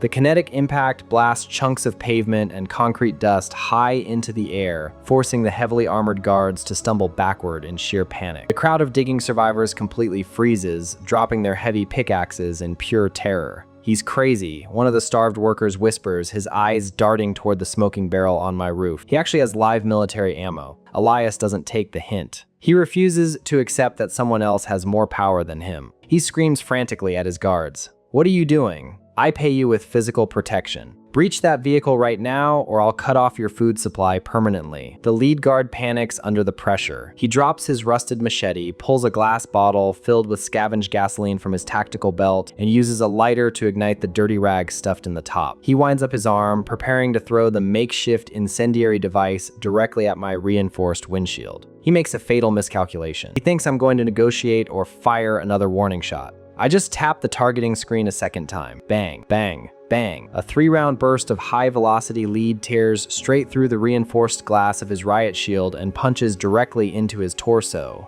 The kinetic force lifts him off his feet. He spits up a mouthful of blood and collapses backward onto the unforgiving concrete. The glass bottle shatters on the ground next to him, instantly engulfing his lifeless body in a pool of raging flames. The remaining 9 guards don't even hesitate for a single second. They drop their heavy shields, throw their makeshift weapons onto the concrete, and drop to their knees in absolute, unconditional submission. "Please," one of them begs, raising his trembling hands high in the air. "We were just following his orders. We haven't eaten a real meal in 3 days. We don't want to fight you." I kill the rover's engine and push open the heavy steel door. I step out onto the plaza, pumping the action on my shotgun with a sharp, echoing clack. The sound makes Elias flinch violently. He finally realizes he's entirely outmatched. He scrambles backward toward the partially exposed bank vault, frantically digging his hands into a heavy steel lockbox sitting on a cheap folding table. He pulls out a pristine, premium safety deposit receipt for a massive stash of pure gold bullion. "You think you can just execute a hostile takeover of my assets?" Elias screams, his face pale with absolute panic. "I am a titan of industry. I have the highest tier financial receipts in this entire city. You're just a violent street thug. Watch me generate a fortune that will buy your pathetic life 100 times over." He aggressively slams his glowing holographic system interface directly onto the gold bullion receipt. I just stand there and watch him do it. A cold smirk tugs at the corner of my mouth. I don't even try to stop him because I already know exactly what's going to happen. Ding. The system chimes loudly across the plaza, the mechanical voice ringing out for everyone to hear. Scanning premium financial receipt, analyzing past life investment history. User Elias hoarded over $3 billion in offshore accounts, physical gold reserves, and corporate bonds, generating equivalent unowned value. Pathetic, sputtering gray spark pops in the air over the folding table, barely producing a wisp of thin smoke. When the light finally fades, Elias is staring down at a single, completely rusted paperclip resting on the plastic table. The 30 digging survivors stare at the table in stunned silence. The sheer absurdity of the situation hangs heavily in the air. A paperclip? One of the starved workers whispers, his voice cracking with dry, hysterical laughter. We've been breaking our backs, hauling heavy concrete for 12 hours for a rusty paperclip. Elias's eyes bulge out of his skull. He grabs the rusted piece of metal and shakes it furiously at the sky. No, this is a market error. I demand a full system audit right now. I am a billionaire. You can't do this to me. I walk right up to him. He doesn't even see me coming until it's entirely too late. I swing the heavy wooden stock of my pump-action shotgun and smash it directly into his chest. The brutal impact cracks his ribs with a sickening pop. Elias gasps desperately for air, spitting up saliva as he collapses onto the dirt in a pathetic, groveling heap. I don't even look at him as he writhes on the ground in agony. I reach right over his twitching body and grab the heavy steel lockbox. I pop the latch open. It's packed to the brim with thousands of premium safety deposit, stock certificate, and high-yield bond receipts. This is the ultimate jackpot I came here for. I press my glowing holographic interface directly against the massive stack of expensive paper. Ding. The system chimes, the sound vibrating through my very bones with intense power. Scanning mass financial and investment receipts. Analyzing past life purchase history. User George held 0 stock options, 0 safety deposit boxes, and lived in perpetual working class debt. User George has never owned a single high-tier financial asset, generating full value output. A massive pillar of blinding golden light erupts from the steel lockbox, shooting straight up into the ruined, collapsed ceiling of the central bank lobby. The pure energy washes over the plaza in a physical wave of heat. The kneeling guards and the starved workers shield their eyes, gasping in absolute shock at the display of raw system power. In my past life, every single penny I earned went straight to paying off the predatory interest loans that guys like Elias designed specifically to keep me trapped in a cycle of poverty. Couldn't even afford to put 20 bucks into a basic savings account, let alone buy a gold bar or a stock portfolio. Now that total lack of financial ownership is completely breaking the system's algorithm in my absolute favor. The golden light fades, pulling back to reveal how the entire plaza is completely transformed. Sitting directly on the concrete is a massive, heavy-duty industrial fabricator, its automated robotic arms completely pristine. Next to it are 50 glowing, high-density plasma energy cells neatly packed in heavy shockproof military crates. And standing perfectly in a row are 5 sets of matte black reinforced combat exoskeletons, their hydraulic servos humming with raw, untapped power. My manufacturing and heavy assault capabilities are completely secured in one single move. Ding. The system chimes again, ringing with a deep, authoritative tone. Massive high-tier asset generation detected. Experience threshold massively exceeded. System upgraded to level 4. Blueprint synthesis module unlocked. I read the glowing text floating in my vision, my heart pounding with adrenaline. Blueprint synthesis means I can take any scavenged junk, feed it into the industrial fabricator, and combine it with the plasma cells to mass produce whatever high-tech weapons or gear I need. It's an absolute game changer. I am completely monopolizing the entire wasteland economy, and there's nothing anyone can do to stop me. I hear a pathetic coughing sound near my heavy boots. Elias manages to roll over onto his side, clutching his shattered ribs with trembling hands. He looks up at the towering combat exoskeletons and his eyes fill with absolute desperate greed. He completely ignores the fact that I just broke his chest. He still thinks he can negotiate a corporate deal.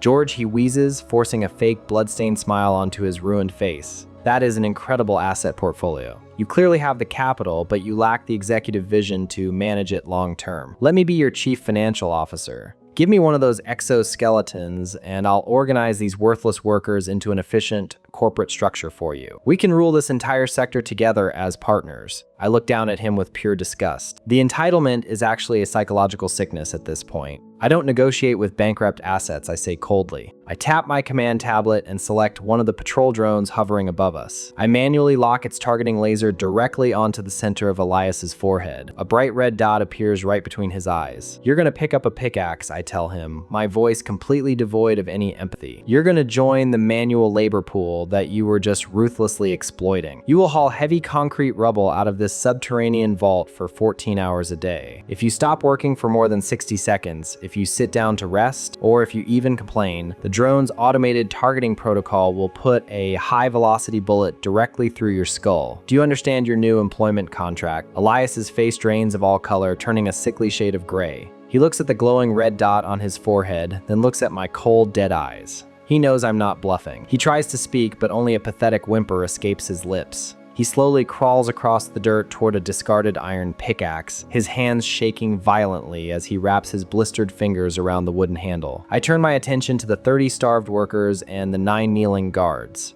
They are staring at me like I'm a god who just descended from the sky.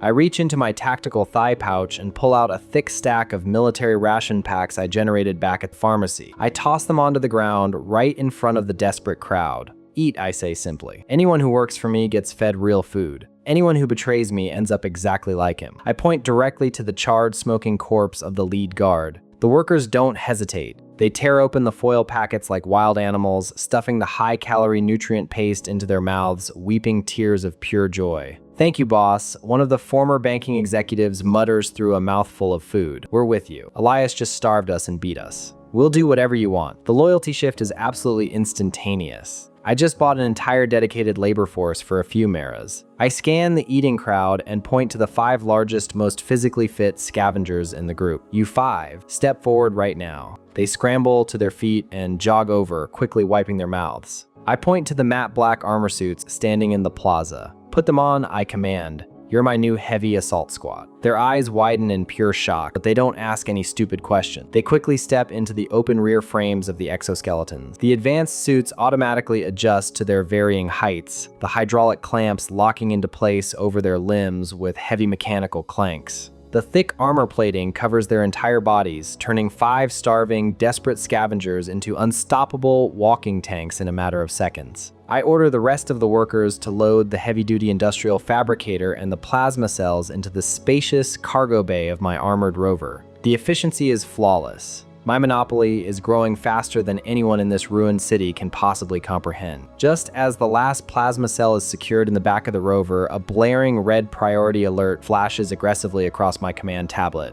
"Warning, perimeter breach detected. Hostile convoy approaching primary broadcast tower." I tap the notification, bring up the live video feed from my high-altitude recon drone stationed 3 miles away. The high-definition camera feed shows a massive convoy of 10 heavily modified armored transport trucks tearing down the ruined highway at top speed. The trucks are covered in welded, spiked steel plating and mounted with heavy, belt-fed machine gun turrets. I recognize their insignia painted on the hoods. They belong to the Northern Survivor Syndicate, a brutal faction of former private military contractors who took over the industrial manufacturing zone on day 1. They aren't out here casually scavenging for scraps. They are moving in a direct, highly coordinated tactical attack formation straight toward my broadcast tower. They must have seen the activated floodlights last night and monitored my public radio broadcast about the purified water monopoly. They think they can just roll in and violently seize my base while I'm out expanding my territory. A cold smirk tugs at the corner of my mouth. They have absolutely no idea what they are driving into. They think my tower is completely defenseless. I turn back to my newly armored squad standing at attention. I secure the heavy steel lockbox under my arm and lock the subterranean bank vault doors tightly behind me. "Get in the rover," I order, my voice cutting through the plaza like a knife. It's time to see if my level 3 automated defense grid actually works. I slam my foot down on the heavy accelerator of the armored tactical rover, the massive diesel engine roaring as I tear away from the central bank ruins and barrel straight down the shattered highway toward my primary broadcast tower. My 5 newly recruited guards sit in the spacious cargo bay behind me, their hydraulic combat exoskeletons humming with raw power as they grip the reinforced grab handles in absolute silence. They're still in total shock, completely unable to process how they went from starving, beaten slaves to heavily armed walking tanks in a matter of minutes. I don't care what they're thinking as long as they follow my orders.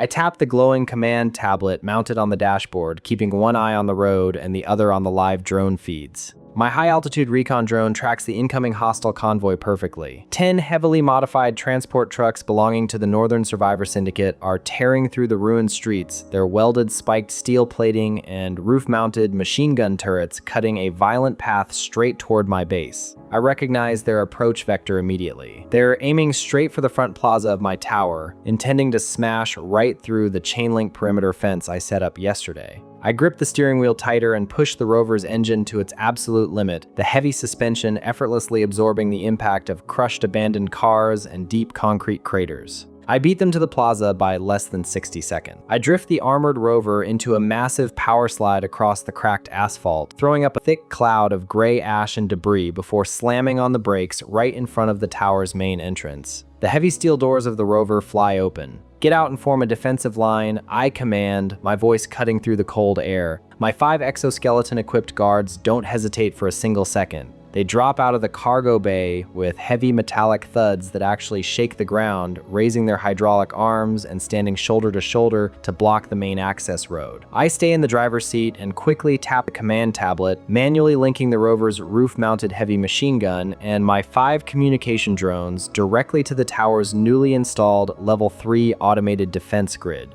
The system chimes rapidly as the kinetic turrets I mounted on the second-floor balcony instantly synchronize with my vehicle's targeting sensors, creating a completely overlapping kill zone across the entire plaza. The timing is absolutely perfect. The deafening roar of 10 heavily modified truck engines echoes off the ruined skyscrapers as the Northern Survivor Syndicate's convoy smashes straight through my outer chain-link fence, sending twisted metal flying into the air. The lead truck, a massive 18-wheeler covered in rusted iron plates, screeches to a violent halt right in the middle of the plaza, kicking up a thick wall of dust. The remaining 9 trucks fan out in a tactical V formation behind it, their gunners racking the bolts on their heavy machine guns. The passenger door of the lead truck kicks open and a man steps out onto the cracked pavement. He's wearing a dirt-stained but incredibly expensive tailored wool overcoat, his posture radiating that same disgusting, unearned arrogance I've seen 100 times before. I recognize him instantly. His name is Vance. In my past life, he was a ruthless shipping magnate who controlled the entire region's global supply chains. I used to work in one of his massive automated fulfillment centers for minimum wage. He forced us to work 80-hour weeks, penalized us for taking bathroom breaks, and then laid off 3,000 workers right before the holidays just so he could afford a 3rd luxury yacht. Now he's standing in the apocalypse, completely oblivious to the fact that the rules of the world have entirely flipped. Vance grabs a stolen police megaphone from his belt and raises it to his mouth, his smug voice echoing across the plaza. Attention lone survivor, he broadcasts, completely ignoring my 5 towering exoskeleton guards as if they're just minor inconveniences. I am Vance, CEO of Northern Logistics.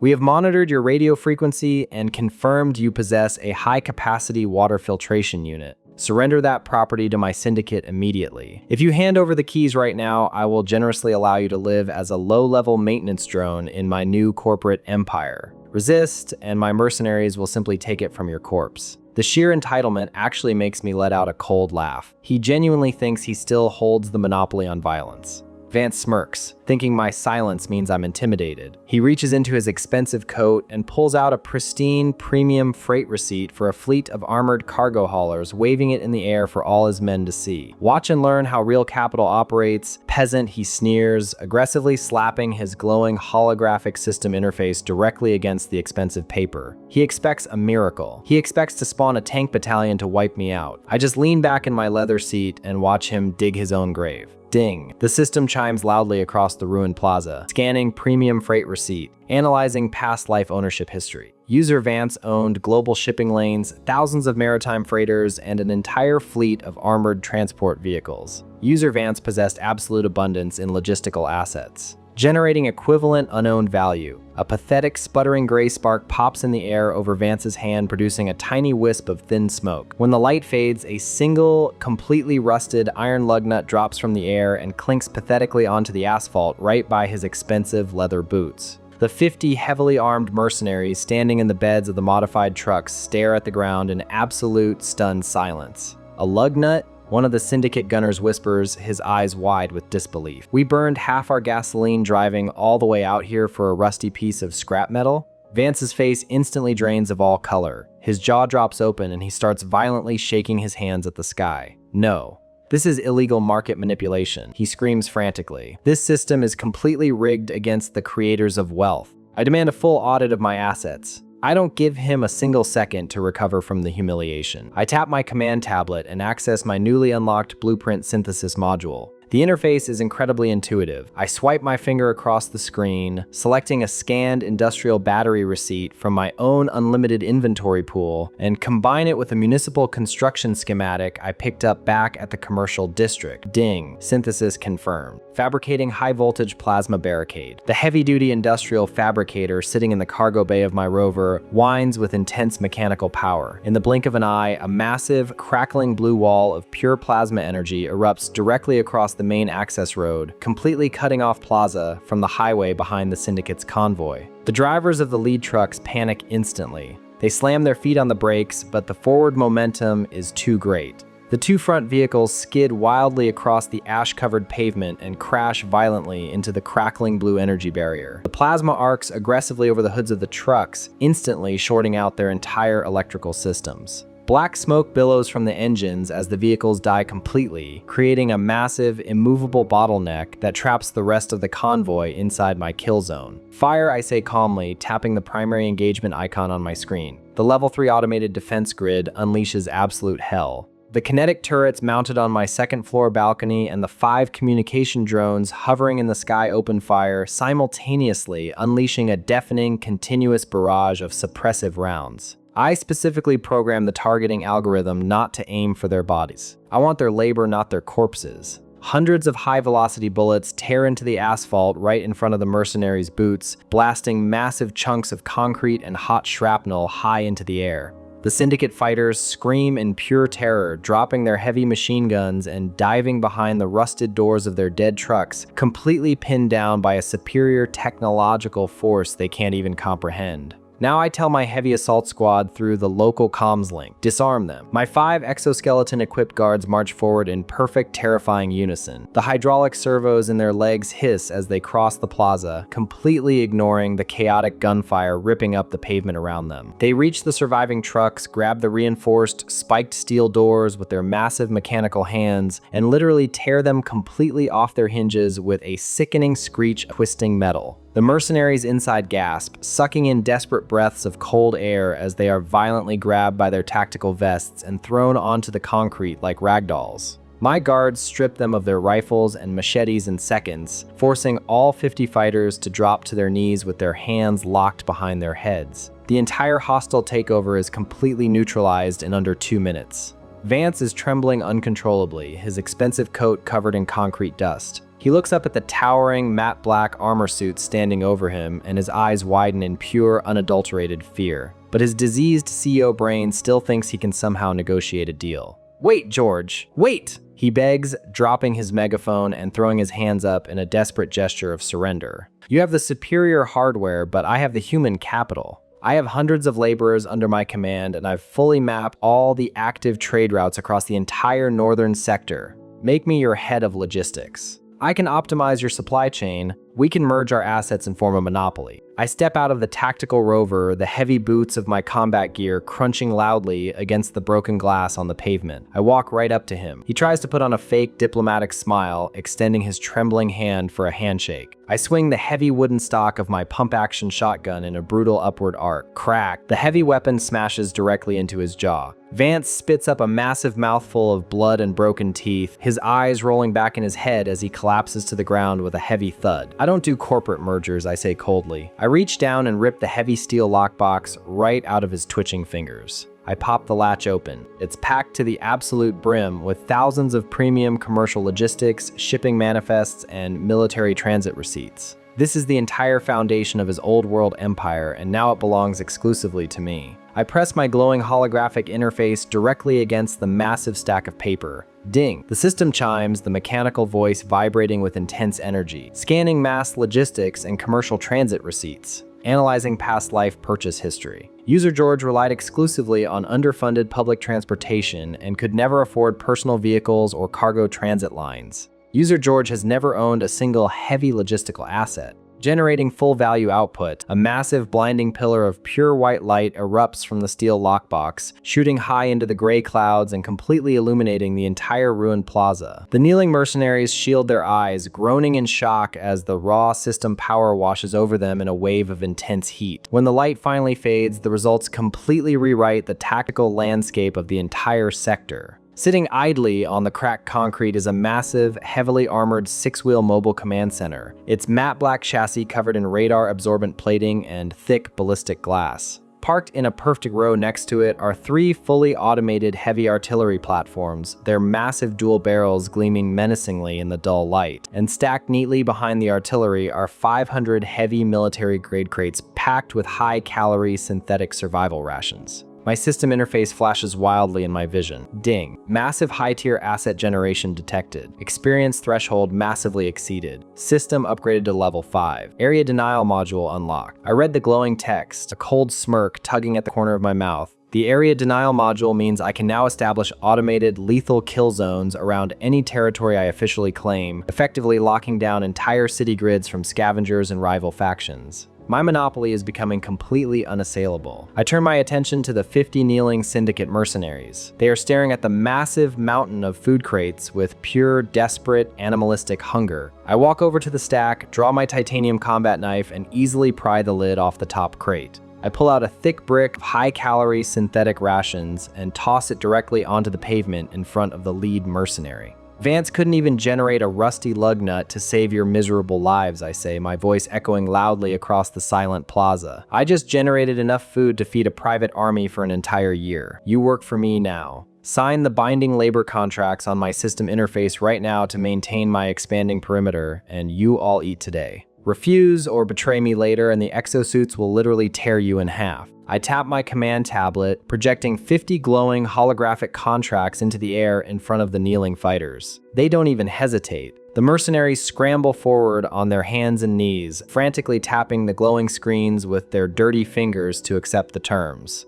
The system pings rapidly, confirming absolute loyalty secured. I just bought Vance's entire private cartel for a fraction of my spare change. I leave them tearing into the ration crates like starving wolves and walk back over to Vance's unconscious, bleeding body.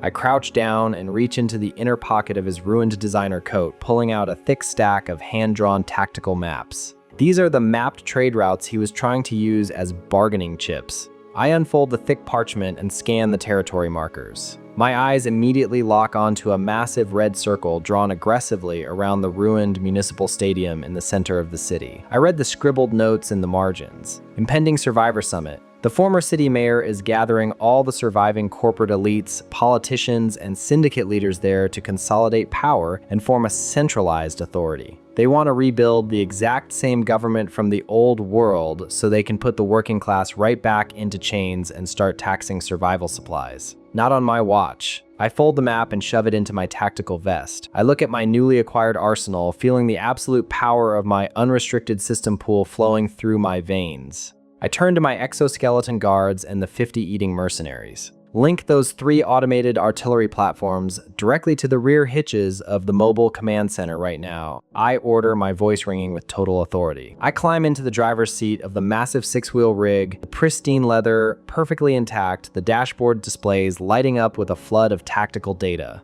I key the primary intercom to broadcast to my entire heavily armed convoy. Load up, I command. We're going to the stadium. I hit the gas and the massive 6-wheel mobile command center lurches forward, its heavy diesel engine roaring as we tear down the ruined city streets. The 3 fully automated heavy artillery platforms trail perfectly behind me, their dual barrels tracking every shadow in the ash-filled ruins. I tap the dashboard command interface and sync the artillery directly to my perimeter drone network. Set primary target lock to the municipal stadium's main entrance, I say out loud. The system chimes in response, confirming the heavy guns are dialed in and ready to blow the doors off anything that moves. I check the live drone feeds displaying on my secondary monitor. The camera zooms in right through the stadium's shattered glass canopy. Down on the main turf, former Mayor Sterling is standing on a makeshift wooden stage, surrounded by 50 heavily armed guards carrying stolen police rifles. He's holding court over about 200 starving, shivering survivors huddled on the cracked concrete. I recognize the setup instantly.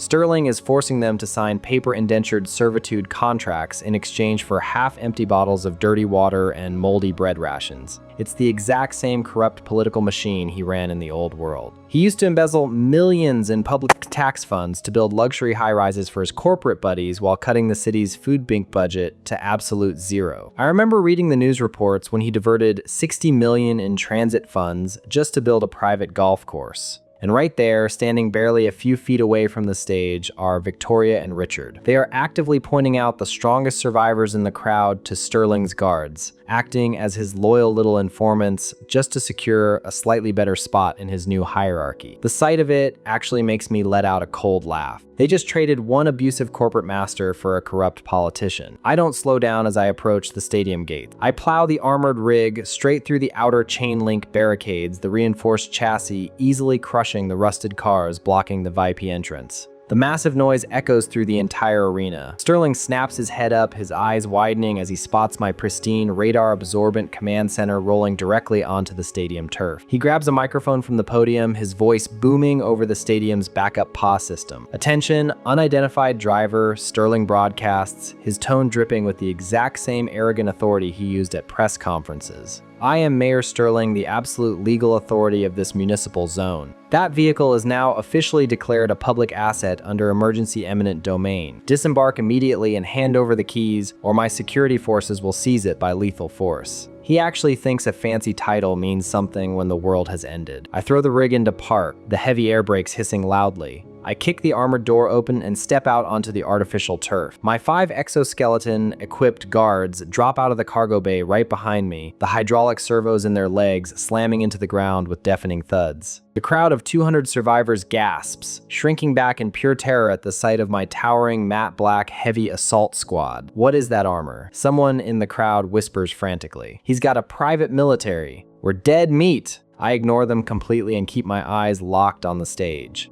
Sterling looks at my gear and a flash of pure greed crosses his face. He thinks he can just outscale me. He smugly lifts a heavy steel briefcase onto the podium and pops the locks. I know exactly what's inside. It's the city's premium infrastructure and public works receipts, the ones he kept locked in his private vault instead of using them to actually help people. "You think a few metal suits make you a king boy?" Sterling sneers, pressing his glowing holographic system interface directly against the massive stack of municipal receipts. "I built this entire city. I own the concrete you're standing on. System, generate a heavy military fortress and a mechanized battalion right now." He fully expects a massive military base to drop from the sky and crush me. I just cross my arms and watch the show. Ding! The system chimes loudly across the entire arena. Scanning premium municipal infrastructure receipts. Analyzing past life purchase history. User Sterling embezzled public funds to personally acquire 10 massive luxury real estate developments, 5 private mansions, and multiple commercial high-rises. User Sterling possessed absolute abundance in property and infrastructure, generating equivalent unowned value.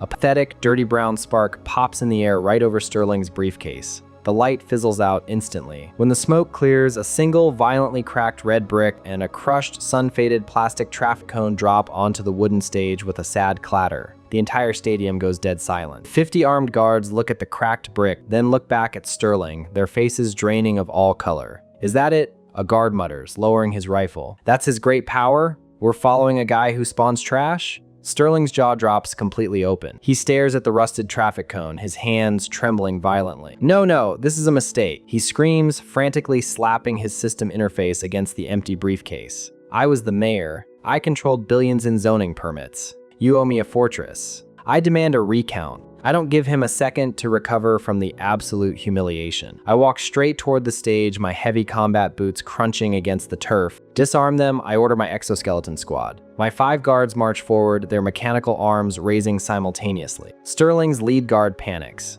He raises his stolen police rifle and aims it directly at my chest. "Don't take another step," the guard yells, his finger tightening on the trigger. I don't even flinch. I just tap a single icon on my wrist-mounted command tablet. Outside the stadium, my 3 automated heavy artillery platforms instantly adjust their dual barrels. Boom. A single, deafening warning shot tears right through the stadium's open roof. The high explosive shell bypasses us completely and slams directly into the massive concrete stadium scoreboard hanging high above the stands. The explosion is absolute ear-shattering chaos. The entire concrete structure vaporizes in a massive ball of fire, sending thousands of pounds of burning metal and shattered glass raining down onto the empty bleachers. The shockwave knocks half of Sterling's guards flat on their backs. The lead guard drops his rifle like it's made of molten lava and falls straight to his knees, throwing his hands behind his head. Within 3 seconds, all 50 of Sterling's private security forces drop their weapons and kneel on the turf, completely surrendering to a superior firepower they can't even comprehend. Good choice, I say coldly. I step up onto the stage. Sterling is frozen in place, spitting up a mouthful of dust from the explosion. I grab the steel briefcase right out from under his trembling hands. I slam my glowing holographic interface against the thick stack of municipal receipts. Ding! The system chimes, its voice vibrating with intense raw power, scanning mass municipal infrastructure receipts, analyzing past life purchase history. User George rented a damp basement apartment for 10 years and never owned a single piece of real estate, property, or public infrastructure. User George has never possessed architectural assets. Generating full value output. A massive, blinding pillar of pure golden light erupts from the briefcase, shooting straight up through the hole in the stadium roof and piercing the gray ash clouds above. The raw system energy washes over the entire arena. The 200 starving survivors shield their eyes, groaning in shock. When the light fades, the entire stadium has been completely transformed. A massive reinforced hexagonal energy dome now covers the entire open roof, sealing the arena in an impenetrable kinetic shield. Spreading out across the entire southern end zone is a towering, fully automated industrial hydroponic farming array, its glass tubes already glowing with ultraviolet light and circulating purified water. And standing in a perfect, terrifying circle around the stadium perimeter are 20 towering, heavily armed automated defense mechs, their glowing red optical sensors scanning the crowd for threats. My system interface flashes rapidly. Ding. Massive high-tier infrastructure generation detected. Experience threshold massively exceeded. System upgraded to level 6. Regional broadcast module unlocked. I read the glowing text and a cold smirk tugs at the corner of my mouth. I just turned a ruined sports arena into an impenetrable, self-sustaining capital city in less than 10 seconds. Sterling is on his knees, his expensive suit covered in dirt. He looks at the towering mechs, then looks up at me, his eyes wide with pure, desperate panic. But just like every other corrupt politician, he thinks he can still negotiate a way out of a lost battle. George, listen to me, he begs, forcing a fake, diplomatic smile and holding his hands up peacefully. You have the infrastructure, but you don't know how to govern these people. I have 30 years of political experience. Make me your chief administrator. We can form a partnership, establish a new tax system, and rule this entire sector together. I look down at him with pure disgust. You don't have a sector, Sterling. You have a cracked brick. I turn to 2 of my newly generated automated perimeter mechs. Throw him in the lower holding pens, I command. The 2 massive machines march forward, their heavy metal footsteps shaking the stage. They grab Sterling by his suit jacket, effortlessly lifting him off the ground as he screams and kicks wildly. They drag him away toward the dark tunnel of the stadium's underground locker rooms. I don't even watch him go. Suddenly, Victoria steps out from the crowd of kneeling guards, fixing her dirt-stained hair and trying to put on a seductive, innocent smile. She practically runs up to the edge of the stage, her eyes gleaming with absolute greed as she looks at the hydroponic farming array. "George, you're finally here," she says, her voice dripping with fake relief. "I only pretended to work for Sterling so I could keep an eye on his receipts for you. I was manipulating him the whole time to secure this base for our future. I knew you'd come rescue me." I stare at her, genuinely amazed by her delusional arrogance. In my past life, she stole my patents and left me to starve in the gutters. Now she actually thinks she can claim credit for my system's power. I tap my command tablet and direct one of the perimeter mechs to step right in front of her. She manipulated nothing. She's just a parasite looking for a new host. Assign this one to manual latrine duty, I say coldly, completely ignoring her outstretched hand. The mech's mechanical arm grabs her firmly by the shoulder, spinning her around. Victoria's face drains of all color. "No, George, you can't do this to me. I'm your fiancé. We're supposed to be together."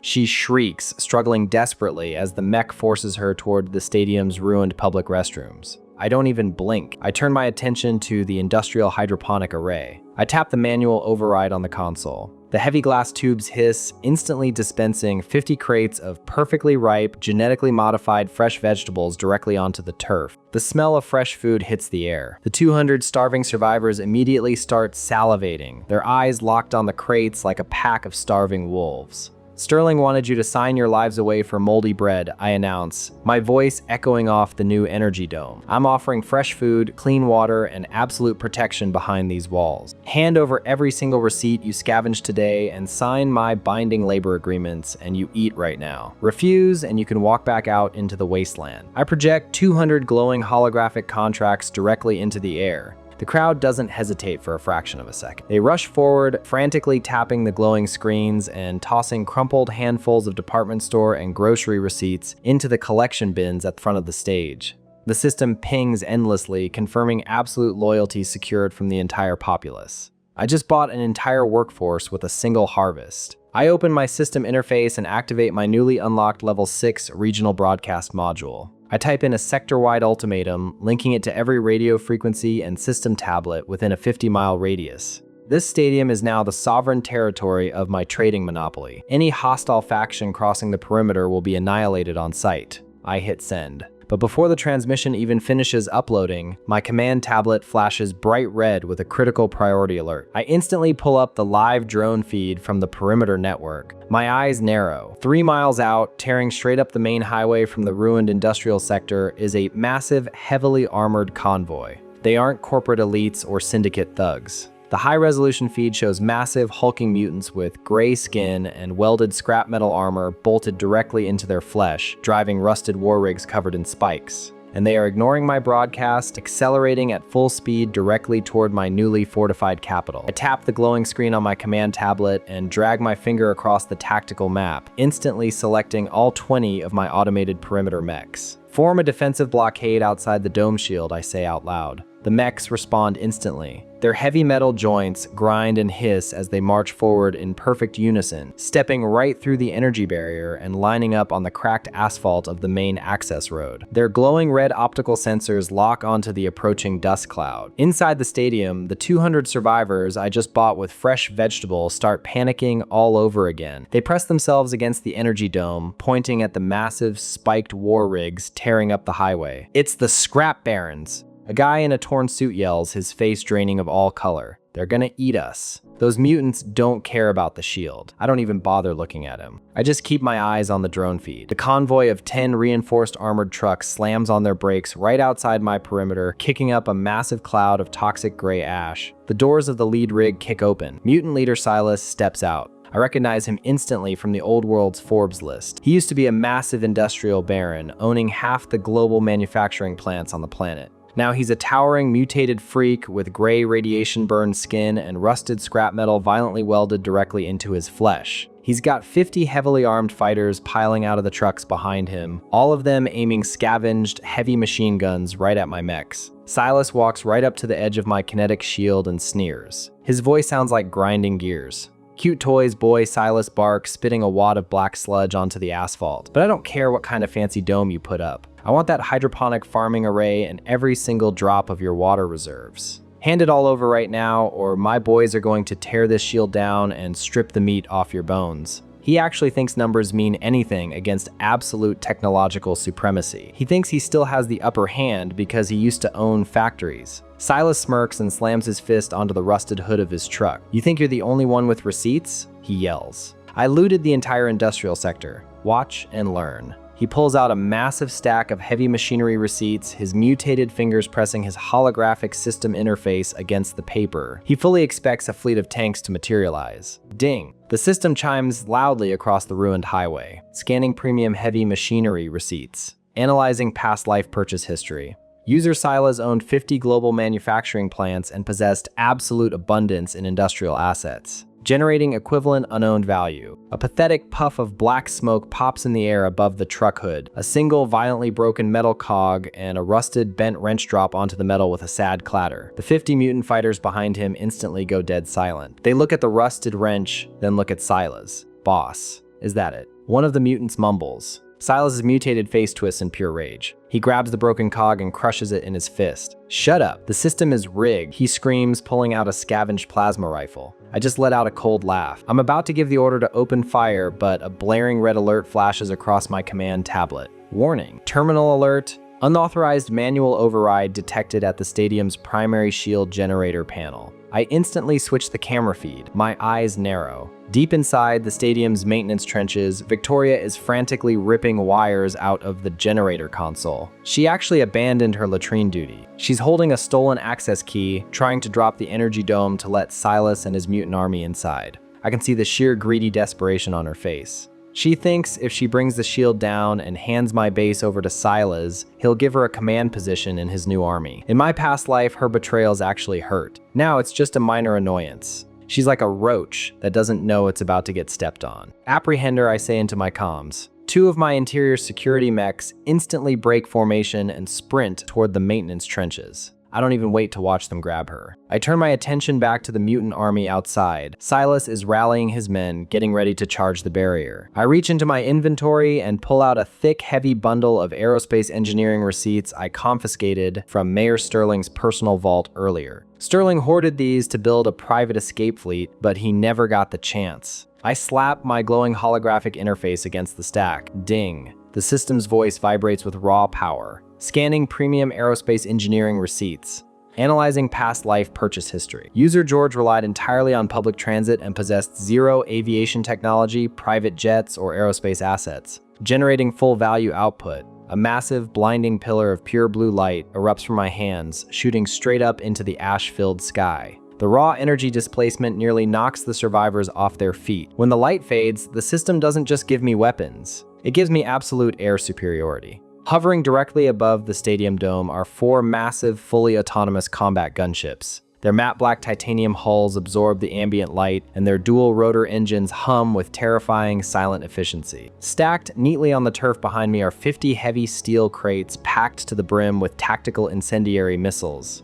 My system interface flashes rapidly. Ding. Massive high-tier aviation generation detected. Experience threshold massively exceeded. System upgraded to level 7. Nanite construction module unlocked. I feel a massive surge of energy rush through my veins, my physical baseline increasing yet again. I don't even bother reading the module details right now. I just tap my tablet and route the 4 gunships directly over the stadium dome. Silas looks up at the sky, his jaw dropping completely open. The smug, arrogant look on his mutated face vanishes in a single millisecond. He stares at the 4 hovering gunships, his eyes widening in pure absolute terror. Fall back, Silas screams, dropping his plasma rifle and scrambling backward toward his truck. Get in the rigs. Retreat. It's way too late for that. Fire, I say calmly. The 4 gunships don't even hesitate. Their weapon pods open up and a massive volley of tactical incendiary missiles streaks down from the sky. The missiles slam directly into the mutant convoy. The explosion is deafening. The 10 reinforced armored trucks instantly vaporize in a blinding flash of superheated plasma and fire. The shockwave shatters the asphalt, sending molten scrap metal flying in every direction. 20 of Silas's mutant scavengers are incinerated on the spot, reduced to nothing but ash shadows on the ground. The blast wave knocks the remaining 30 fighters flat on their backs. They don't even try to run. The surviving mutants immediately drop their scavenged rifles, crawl onto their knees, and press their foreheads against the burning asphalt, completely surrendering. Don't shoot,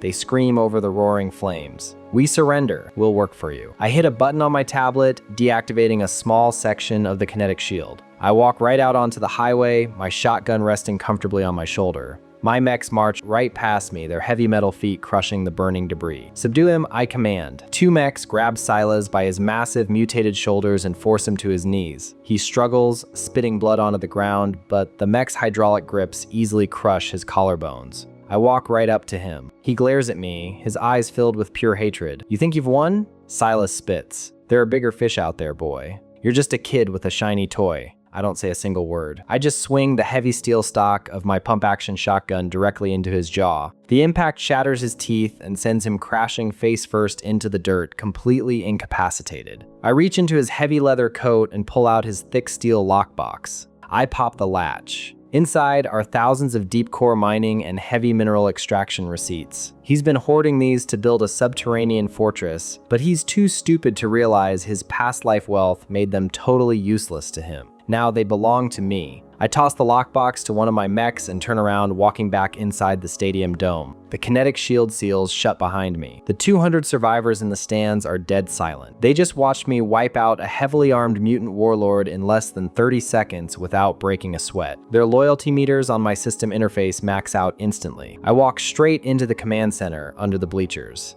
The two interior mechs are already there, holding Victoria by her arms. Her face is pale, covered in grease from the maintenance trenches. She looks at me, and I can see her brain working frantically, trying to spin another lie. "George!"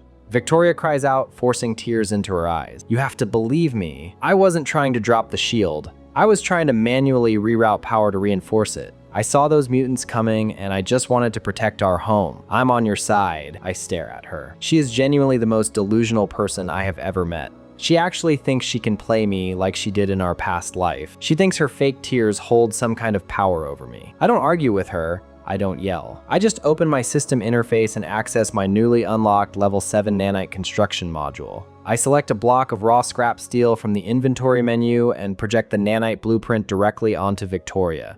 A swarm of glowing silver micro machines erupts from my system interface, swirling rapidly around Victoria's neck. She shrieks in pure panic, thrashing wildly against the mechs. "What are you doing? Get this off me," she screams. The nanites instantly fuse the scrap steel into a heavy, suffocating metal tracking collar, locking tight around her throat with a loud mechanical click. A thick, unbreakable steel chain drops from the collar, and the nanites weld the other end directly to a massive concrete cinder block. "You want to contribute?" I say coldly. "You can clean the exterior latrines in the hazard zone." Permanently, Victoria's eyes widen in sheer horror. She drops to her knees, sobbing violently. "No, George, please. I'm sorry. I'll do anything. Don't put me out there." She begs, her hands desperately clawing at the thick steel collar. I don't even blink. I wave my hand. The two mechs grab the concrete block and drag her out of the command center, her boots scraping loudly against the floor as she wails. The survivors watching from the stands just shake their head. They know exactly what happens to traitors in my territory. I turn my back to the door and place Silas's lockbox onto the command console. I initiate a mass system scan on the deep core mining receipts. Ding. Scanning premium mining and mineral extraction receipts. User George never owned mining operations or raw mineral assets. Generating full value output. The system flashes green. In the open field just outside the stadium dome, 3 massive automated deep earth drilling rigs materialize, their heavy tungsten drill bits instantly biting into the wasteland soil. And right on the console in front of me, a reinforced lead case appears holding 10 glowing, perfectly refined uranium cores. I grab the case and walk straight over to the stadium's primary reactor panel. I slot the uranium cores directly into the main drive. The entire stadium shakes violently as unlimited nuclear power surges through the grid. The kinetic dome shield shifts from a faint blue to a blinding, impenetrable violet. My base defenses are now at full maximum operational capacity. Nothing short of a direct nuclear strike is getting through that shield. I sit down in the command chair and boot up Silas's confiscated vehicle terminal. I need to see exactly who this mutant was communicating with. I crack his weak encryption in 10 seconds. A heavily corrupted transmission log pops up on the screen. I read the text and a cold smirk tugs at the corner of my mouth. The transmission is from General Hayes, the former supreme military commander of the Old World's allied forces. The log shows Hayes has fully occupied the sector's underground nuclear silo about 20 miles north, and he's not just sitting there. The encrypted orders reveal Hayes is actively plotting a direct, concentrated strike on my stadium to completely eliminate my resource monopoly and steal my system output. He thinks he can just wipe me off the map and take my water. I crack my knuckles and stand up. If the general wants a war, I'm going to bring it right to his front door. Equip the exoskeleton squad I command into my tablet. My 5 heavy guards instantly lock their reinforced helmets into place, their plasma rifles humming with power. I route the automated loading drones to my 4 hovering gunships, packing their weapon bays to the absolute limit with the newly generated uranium-powered incendiary munitions. I step out of the command center and walk toward my armored rover, coordinating the flight paths on my holographic display. We aren't waiting for a siege. We are launching a full-scale preemptive aerial assault on the northern silo right now. I hit the accelerator on my armored tactical rover and tear down the ruined highway. My 5 exoskeleton-equipped guards sit in the back, checking their plasma rifles in dead silence. High above us, the 4 autonomous gunships streak across the ash-filled sky like massive black darts. They are moving so fast, the sonic booms actually shake the dust off my windshield. I check the drone feed on my command tablet. The northern nuclear silo sits in a massive crater surrounded by miles of barbed wire and heavy concrete bunkers. General Hayes isn't an idiot. He's got 6 heavy surface-to-air missile batteries tracking my gunships right now. But tracking and stopping are 2 completely different things. I tap my earpiece. Execute strike package alpha, I say into the comms. The 4 gunships don't even slow down. They dive straight toward the silo, their weapon pods snapping open in perfect unison. A swarm of uranium-powered incendiary missiles completely floods the sky. The old world SAM batteries manage to fire exactly 1 volley before my missiles slam into the ground. The explosions are absolutely blinding. The shock waves rip the massive anti-air turrets straight out of their concrete foundations and turn them into molten slag instantly. The gunships immediately pull up and hover directly over the primary steel blast doors leading into the underground facility. "Melt it down," I command. Twin streams of superheated plasma erupt from the gunship's undercarriages, bathing the massive 30-ton steel doors in raw heat. The thick metal doesn't even stand a chance. It glows cherry red, then white hot, and then completely liquefies, pooling onto the asphalt like glowing water. I don't even wait for the metal to cool. I slam my foot on the gas and drive my heavy rover straight through the glowing melted hole, plunging into the dark, reinforced tunnels of the silo. The heavy tires crush the warped metal as we speed down the massive concrete ramp. We hit the main launch bay at the bottom of the facility. I hit the brakes hard. The rover skids to a halt on the steel grating. Kick my door open and step out, resting my pump-action shotgun on my shoulder. My 5 exoskeleton guards deploy instantly, forming a heavy tactical wall right in front of me. Standing at the far end of the massive underground bay is General Hayes. He is flanked by 30 heavily armed former Special Forces operators.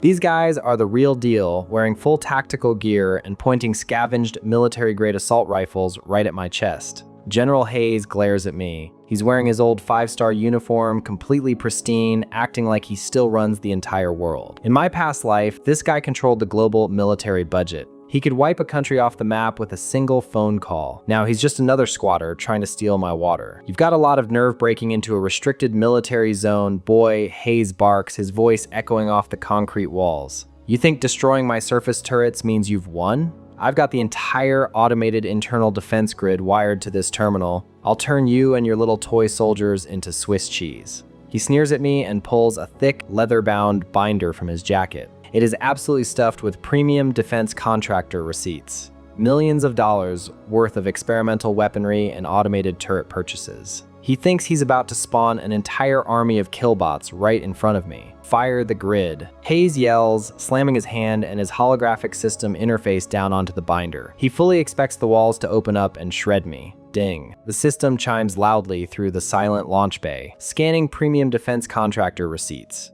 Analyzing past life purchase history. User Hayes directed the global military budget and purchased all experimental weaponry, automated defenses, and tactical gear in existence, generating equivalent unknown value. A pathetic puff of gray smoke pops in the air above the terminal. A single heavily rusted metal dog tag and a cracked plastic canteen drop onto the console with a sad, hollow clatter. The 30 Special Forces operators behind him completely freeze. They look at the rusted dog tag, then look back at Hayes. "General, where are the turrets?" The lead operator whispers, his face draining of all color. Hayes stares at the cracked canteen. His eyes widen in pure, unadulterated shock. His face twitches uncontrollably. "No, that's impossible.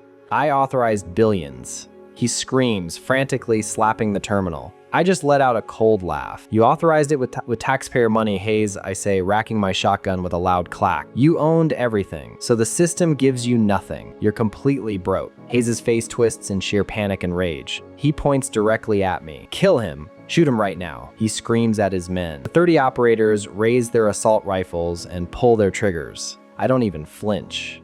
I just tap the screen on my command tablet. "Activate level 7 area denial module," I say calmly. My system interface flashes bright red. A massive, localized kinetic dampening field erupts from my exoskeleton guards, completely covering the launch bay. The operators' bullets hit the invisible field and instantly lose all their momentum, dropping harmlessly onto the steel, grating like heavy rain. The operators stare at the ground, their jaws dropping completely open. They've never seen tech like this in their lives. My 5 heavy guards don't hesitate. They raise their plasma rifles and return fire, laying down a massive wall of suppressive plasma bolts that forces the operators to dive behind the heavy concrete pillars for cover. I don't stay still. I use the distraction to sprint down the side walkway, manually flanking their position. I slide behind a stack of rusted supply crates right next to their cover. The lead operator pops his head out to shoot. I level my shotgun and pull the trigger. The heavy buckshot catches him right in the chest, blasting him completely off his feet and throwing him into the wall.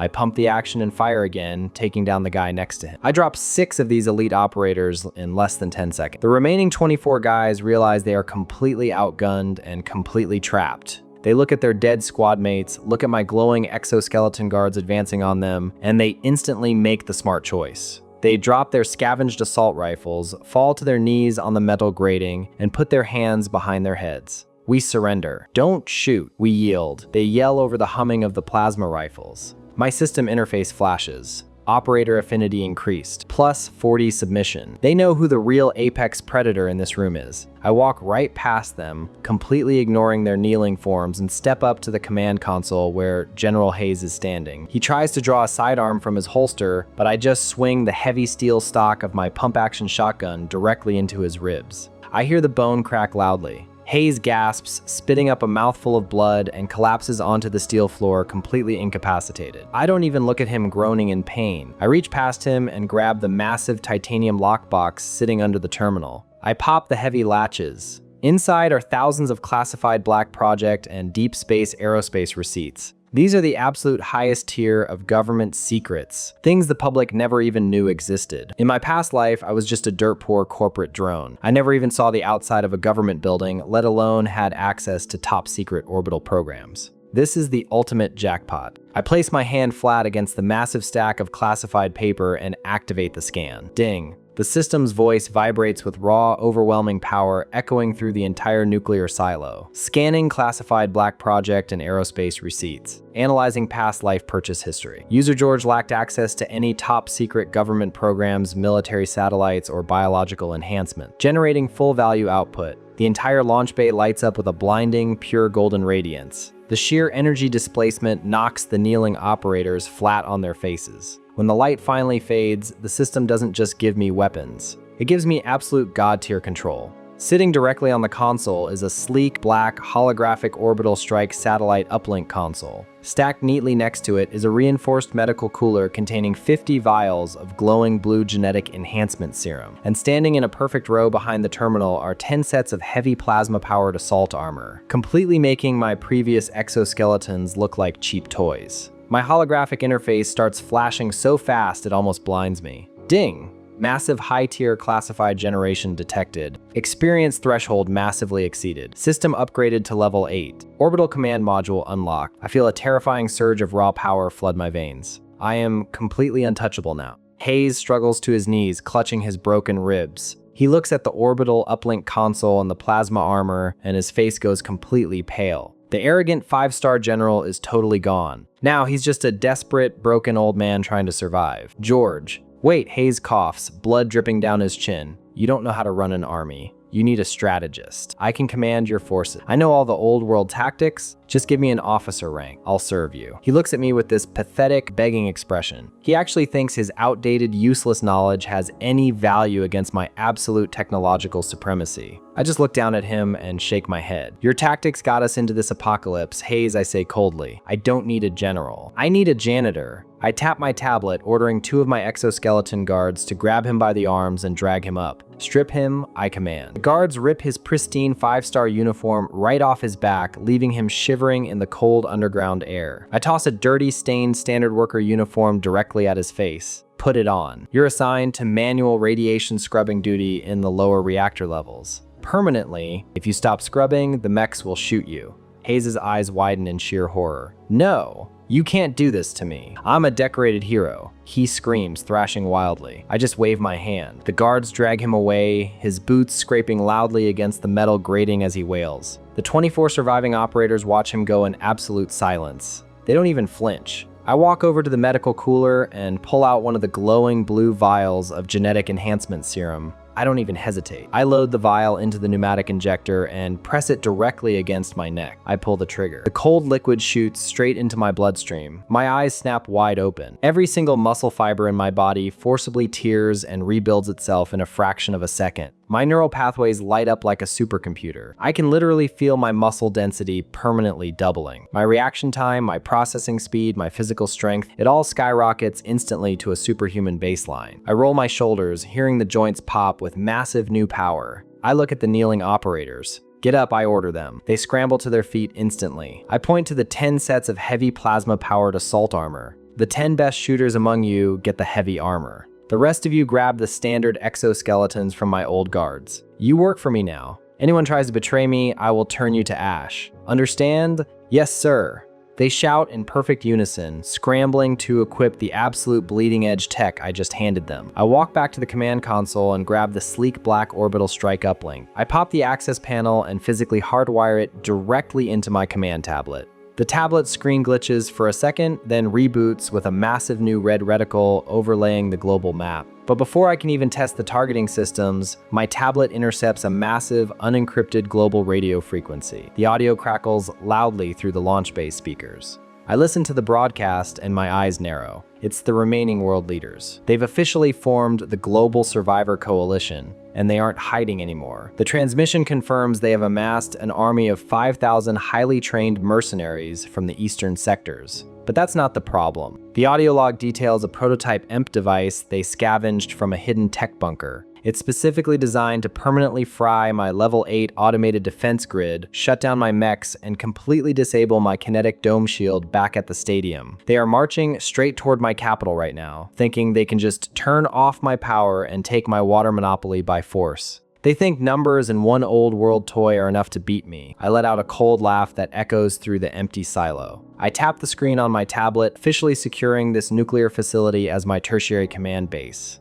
I lock the blast doors behind us. Then I open the new orbital command module. The massive red targeting reticle hovers over the eastern highway on my digital map, directly tracking the massive heat signature of 5,000 mercenaries marching toward my stadium. I crack my knuckles, staring at the little glowing dots on the screen. You want to turn off my lights? I whisper to myself. I drag my finger across the screen and lock the coordinates. I initiate the target acquisition sequence for my orbital strike satellite to prepare for the coalition's arrival. The sleek black console hums with raw power as a holographic countdown appears right over the target zone. I just sit there and watch the glowing red numbers tick down on my tablet screen. 3, 2, 1. Ding. The system chimes directly in my ear, cold and mechanical. Orbital plasma cannon deployed. I look at the live drone feed hovering high above the eastern wasteland. The thick layer of ash clouds just splits completely open. A massive, blinding pillar of pure blue plasma drops straight down from the orbital satellite. It strikes the exact center of the Global Survivor Coalition's vanguard. There is no massive cinematic explosion. There is no lingering fire. There is just complete and absolute vaporization. 2,000 highly trained mercenaries and all their heavily armored forward supply trucks are instantly wiped off the map. They don't even have time to scream or raise their weapons. 1 second, they are marching toward my capital with absolute confidence, and the next second, they are just black ash blowing across the cracked asphalt. I lean back in my chair and let out a cold laugh. That is what happens when you bring outdated old world numbers to fight my absolute technological supremacy. You just become dust. But before I can even process the victory, my command tablet suddenly flashes with a blaring red warning. A massive, invisible energy surge spikes right at the edge of the blast zone. The drone feed cuts out entirely, replaced by white static. My secondary stadium monitors start pinging like crazy. Warning: localized electromagnetic dampening field detected. Stadium perimeter mechs offline. Kinetic dome shield generator output reduced to 0. I narrow my eyes and tap the diagnostic screen. Coalition Commander Thorn isn't completely stupid after all. He just activated that prototype EMP device they scavenged from the hidden tech bunker. He literally sacrificed his entire vanguard of 2,000 men just to get close enough to catch my base in the dampening field. In my past life, Thorn was a massive global tech monopolist. He owned every single social media platform, search engine, and advanced microchip factory on the planet. He spent his entire life stealing people's private data, manipulating markets, and treating regular working-class people like absolute cattle. I remember when his algorithms fired half of my department just to boost his quarterly stock prices by a fraction of a percent. Now he thinks he can just turn off my power, march in, and take my water monopoly. He actually thinks he has me cornered. I crack my neck, feeling the genetic enhancement serum surging through my muscles. If he wants to play games, I'll play. I turn to the 5 plasma-armored operators standing silently behind me. Let's go. We're taking the rover. Get in. The operators don't say a single word. They just nod and pile into the back of my armored tactical rover. I hit the gas hard. The heavy tires screech as I drive straight up the concrete ramp, blasting out of the underground nuclear silo and tearing down the ruined highway toward the eastern sector to meet Thorn face to face. The tactical rover hits a top speed of 100 miles an hour, ignoring the debris and crushed cars on the road. We cross the distance to the edge of the blast zone in just a few minutes. I slam on the brakes and the heavy tires skid to a halt right on the edge of a massive glowing glass crater left by my orbital strike. Standing safely on the other side of the crater is Commander Thorn. He is flanked by his surviving 3,000 troops. The mercenaries look completely terrified of the giant smoking hole in the ground, gripping their rifles with shaking hands, but Thorn is standing tall and acting totally unfazed. He is holding a sleek silver EMP generator that pulses with a sickening heavy purple light. He smirks widely when he sees my rover pull up. He genuinely thinks I drove out here to personally surrender because my stadium mechs are disabled. I kick my armored door open and step out onto the ash-covered road, resting my pump-action shotgun on my shoulder. My 5 operators fan out behind me, their heavy plasma assault armor still fully operational because I shielded the rover's interior cabin. Thorn takes a confident step forward, stepping over the charred remains of one of his own men. His face is completely arrogant, looking at me like I am just dirt on his shoes. George, you might have an orbital laser, but my EMP just wiped out your entire stadium defense grid, Thorn shouts, his voice echoing over the wasteland. Your little robotic toys are completely dead. Your shields are down. I demand you hand over the orbital uplink console and your hydroponic farming arrays right now. If you surrender everything to me, I might let you clean my boots and give you a daily ration of water. If you refuse, my 3,000 men will march in and take it all by force. He actually thinks numbers mean anything when facing a system user like me. I just stare at him, completely unbothered. You really think a scavenged EMP is enough to stop me, Thorn? I cross my arms and tilt my head. You're just a parasite who got lucky finding one piece of old tech in a bunker. Thorn's face turns bright red with fury. He hates being talked down to by someone he considers lower class. I am the apex of this new world. He screams, spitting as he talks. I don't just have this EMP to shut you down. I have the receipts to build a totally new arsenal. You think you're the only one who can use the system, boy? He reaches into his expensive, pristine suit jacket and pulls out a massive, heavy stack of premium quantum computing receipts. These are the absolute highest tier of old world tech purchases, representing billions in research and development. He turns to his terrified mercenaries and holds the stack high in the air. Watch this. He yells at them. I will arm every single one of you with quantum weaponry. We will have laser rifles and phase shields. We will rule this entire wasteland. The mercenaries start whispering to each other, their morale suddenly boosting. He really has quantum receipts. One guy mutters, "We're saved. We're gonna get modern energy weapons." That guy George is dead meat. I hear their pathetic murmurs and a cold smirk tugs at the corner of my mouth. They have absolutely no idea how the system works. Thorn slaps his hand down on his holographic interface and scans the massive stack of receipts with a dramatic, sweeping gesture. Ding! The system chimes loudly across the dead highway. Scanning premium quantum computing receipts. Analyzing past life purchase history. User Thorn funded all major tech conglomerates and owned every quantum computing patent on Earth, generating equivalent unowned value. A pathetic puff of gray smoke pops in the air right above Thorn's open hands. A single, completely shattered wooden abacus and a rusted piece of bare copper wire drop onto the asphalt with a sad, hollow thud. The entire army of 3,000 mercenaries goes dead silent instantly. They stare blankly at the broken wooden toy on the ground. Then they stare up at Thorn. "Commander, where are the weapons?" One of the mercenary captains whispers, his face draining of all color. "You said you had quantum gear." Thorn stares at the rusted wire on the ground. His eyes widen in absolute unadulterated horror. He starts shaking uncontrollably, dropping his EMP device. No, that's impossible. I spent trillions of dollars. I owned the whole industry." He screams, dropping to his knees and desperately trying to scan the receipts again, but the system just rejects him. I let out a loud, cold laugh that makes the mercenaries flinch. "You bought it all, Thorn. You owned all the tech in the past life," I say bluntly. "So the system gives you nothing. You are completely broke and totally useless." Thorn looks up at me, his face twisting in sheer panic, but the EMP still works. He yells desperately, pointing at the purple box. "You still can't use your mechs. Your modern weapons are completely fried. Shoot him," he orders his men frantically. But the mercenaries are already backing away, completely losing faith in his leadership. I don't even blink. I just reach into my tactical pouch and pull out a thick, dusty bundle of antique industrial receipts. I found these tucked away in the deepest basement archives of the nuclear silo earlier today. It was some old general's private collection of museum artifacts. In my past life, I was just a broke corporate drone drowning in debt. I couldn't even afford a decent used car, let alone buy vintage mechanical collections or antique industrial machinery. I place my hand flat against the heavy paper bundle and activate the scan. Ding. The system's voice vibrates with raw, overwhelming power, scanning antique industrial receipts, analyzing past life purchase history. User George never afforded vintage mechanical collections or steam-era technology,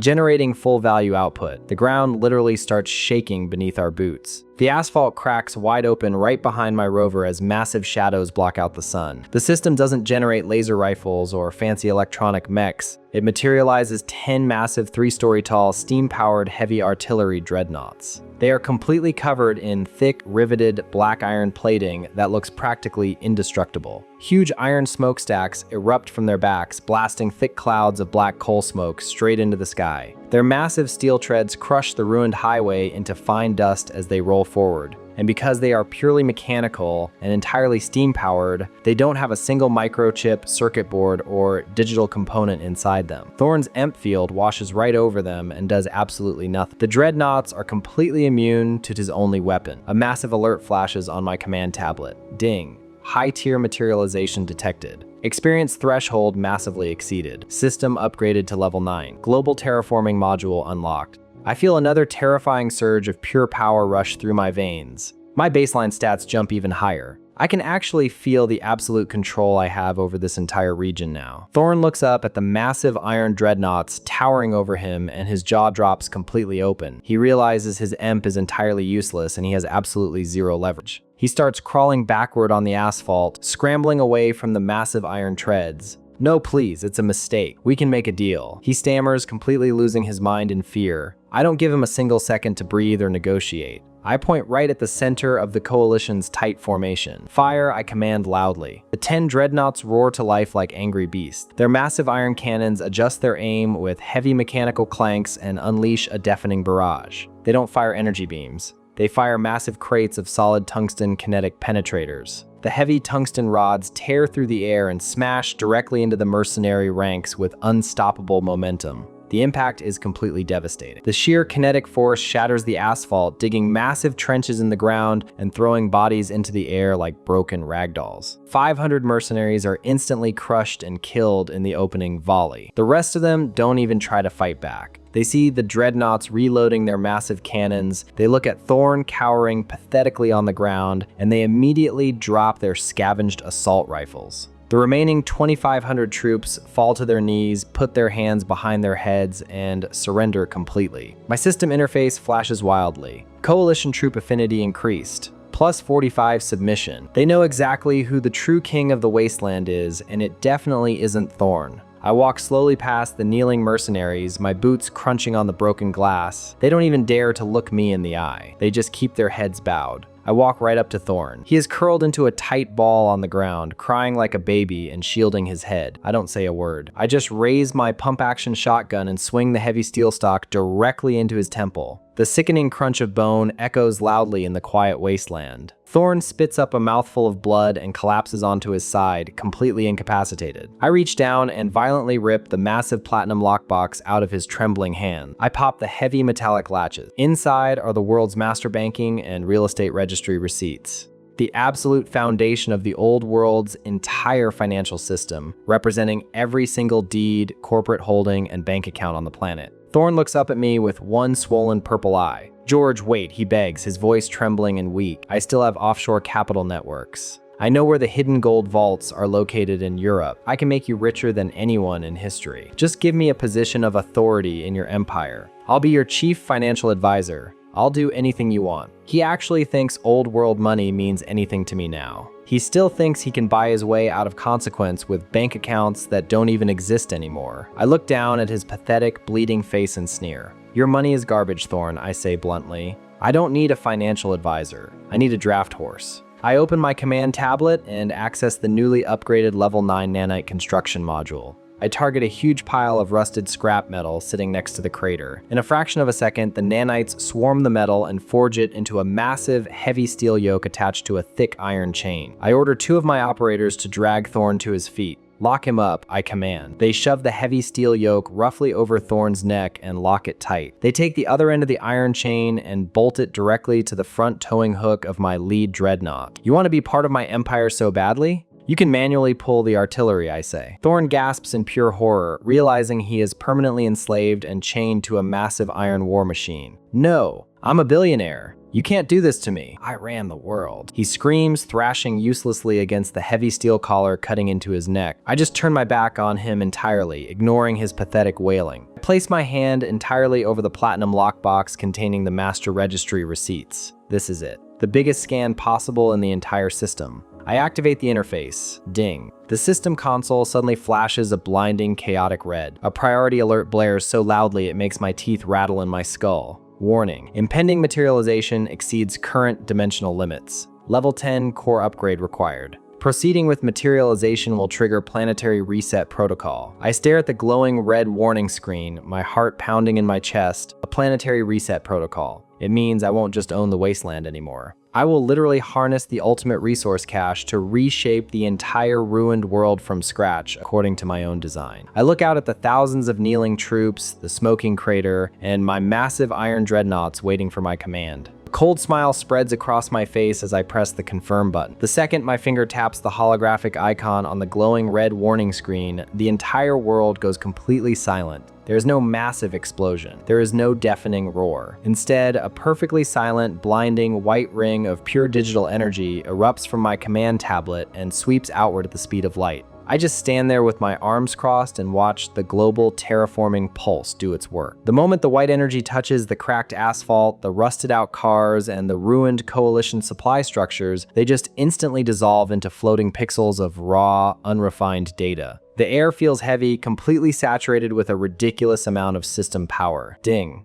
The system chimes directly in my brain, vibrating so hard it makes my vision blur for a fraction of a second. Processing platinum lockbox master registry receipts. Analyzing past life purchase history. User George never owned global infrastructure, sovereign land, or corporate monopolies. User George possessed 0 real estate assets. Generating maximum equivalent planetary value. The ground beneath my boots stops shaking and instantly solidifies into flawless, gleaming white metal. I watch in absolute satisfaction as massive steel pillars shoot up from the dirt all around us, rapidly weaving together into towering skyscrapers, heavy defense walls, and massive synthetic resource fabricators. The sky above us literally shifts color as a massive atmospheric climate-controlled dome locks into place, sealing out the radioactive ash clouds and creating a perfectly regulated artificial environment. Millions of nanites swarm through the newly formed streets, printing out an entire army of heavily armed 8-foot-tall robotic enforcers with glowing red optics. In less than 30 seconds, the ruined wasteland is completely gone, replaced by a massive, flawless, automated citadel that spans the entire sector, and it all belongs to me. The surviving mercenaries and the captured elites are kneeling on the pristine white metal floor of what is now my central arbitration plaza. They are completely losing their minds. Their eyes are wide with absolute terror, their mouths hanging open as they look at the sheer scale of the city I just materialized out of thin air. He is literally a god, one of the mercenary captains whispers, his face draining of all color as he stares up at the towering robotic enforcers flanking my position. We can't fight this. He owns the whole world. I hear his pathetic whispers and a cold smirk tugs at the corner of my mouth. They are finally starting to understand the absolute reality of this new world. But the system isn't even finished yet.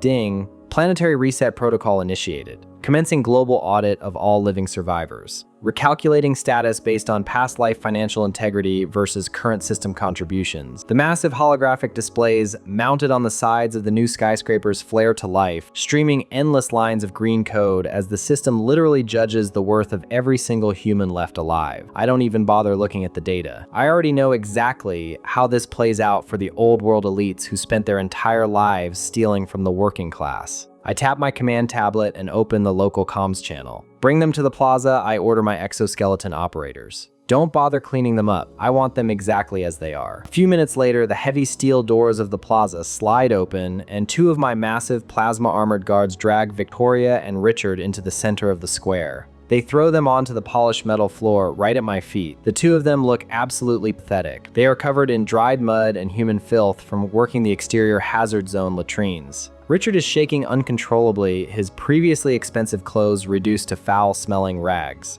Victoria has the heavy steel tracking collar still locked tightly around her neck, her hair matted and greasy. She looks up at the towering skyscrapers, the climate control dome, and the massive robotic army, and her eyes practically bulge out of her skull. She realizes instantly that I didn't just build a fort, I built an entire civilization. And because she is a completely delusional narcissist, her first instinct isn't to beg for her life, it is to try and manipulate her way into a management position. She forces a pitiful, trembling smile and tries to push herself up onto her knees. "George, oh my God, you actually did it," she gasps, her voice cracking as she tries to sound affectionate. "I always knew you were brilliant. I always knew you were meant for greatness. Please, you have to listen to me. We have history. We were engaged. I know I made mistakes in the past life, but I can be useful to you now. Look at all these people." She gestures frantically at the thousands of kneeling troops and the captured billionaire leaders like Commander Thorne and General Hayes. You can't manage all these elites by yourself. You need a diplomatic liaison. You need someone who knows how they think, someone who can handle the administration. I have a master's degree in corporate management. Let me run your human resources. I'll make sure they never rebel. I'll be your loyal partner. I just stand there and stare down at her. I don't say a single word. I let the absolute silence stretch out for a full minute, letting the sheer weight of her pathetic desperation echo across the plaza. Richard suddenly snaps, his face twisting in desperate rage. "You lying bitch." He screams, spitting a mouthful of blood onto the floor. "You told me to fire him. You said his patents were legally unprotected. Don't you dare try to pin this all on me to save your own skin." He looks up at me, his eyes totally unhinged. "George, it was her idea. She forged your signature on the intellectual property transfer. I just funded the lawyers. I didn't want to leave you on the street. They are literally tearing each other apart like cornered rats, fighting over scraps of my mercy." I let out a loud, cold laugh that makes both of them flinch violently. "You two really think you have any value left to offer me?" I ask, my voice completely dead and devoid of any emotion. "You think this is a corporate boardroom? You think you can just negotiate a severance package after you stole my life's work, patented my invention under your own names, and left me to starve to death in a gutter?" I reach into my tactical pouch and pull out a small, pristine data drive. This is the exact drive containing the original time-stamped technical schematics of my invention from the past life, the very thing they stole to build their billion. I didn't need it to survive the wasteland, I just kept it for this exact moment. I walk over to the massive system arbitration terminal rising from the center of the plaza and jam the drive straight into the primary port. Ding. The system chimes loudly, projecting a massive red holographic overlay across the entire city. Scanning external data drive.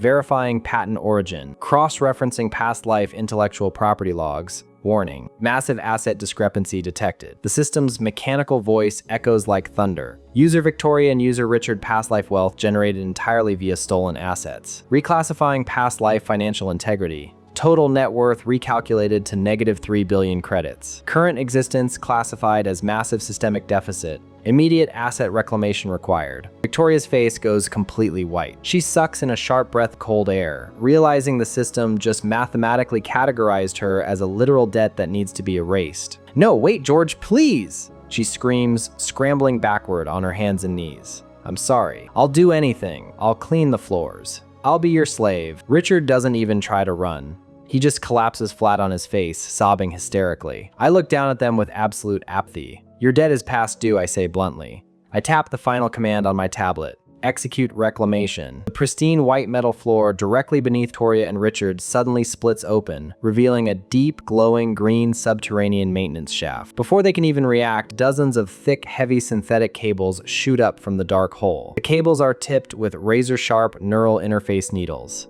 They violently wrap around Victoria's arms, legs, and torso, lifting her kicking and screaming into the air. Richard gets grabbed next, the cables binding him so tightly I can hear his ribs cracking. "No, help me. George, please!" Victoria shrieks, her voice breaking into a completely inhuman pitch as the cables start dragging them down into the shaft. The system terminal flashes with a new notification. Routing deficit targets to subterranean reactor core. Initiating biological battery conversion to power citadel waste management grid. The heavy cables slam the needles directly into the back of their necks, completely paralyzing their motor functions. Their eyes roll back in their heads as the system forcibly links their nervous systems to the city's sewage treatment power grid. They don't die. The system won't let them die. They will just hang down there in the dark, kept barely alive by nutrient drips, feeling the electrical current drain their bioenergy every single second of every single day to power the toilets of my empire. The metal floor slides shut with a heavy final clank. Their screams are completely cut off. The entire plaza is so quiet you could hear a pin drop.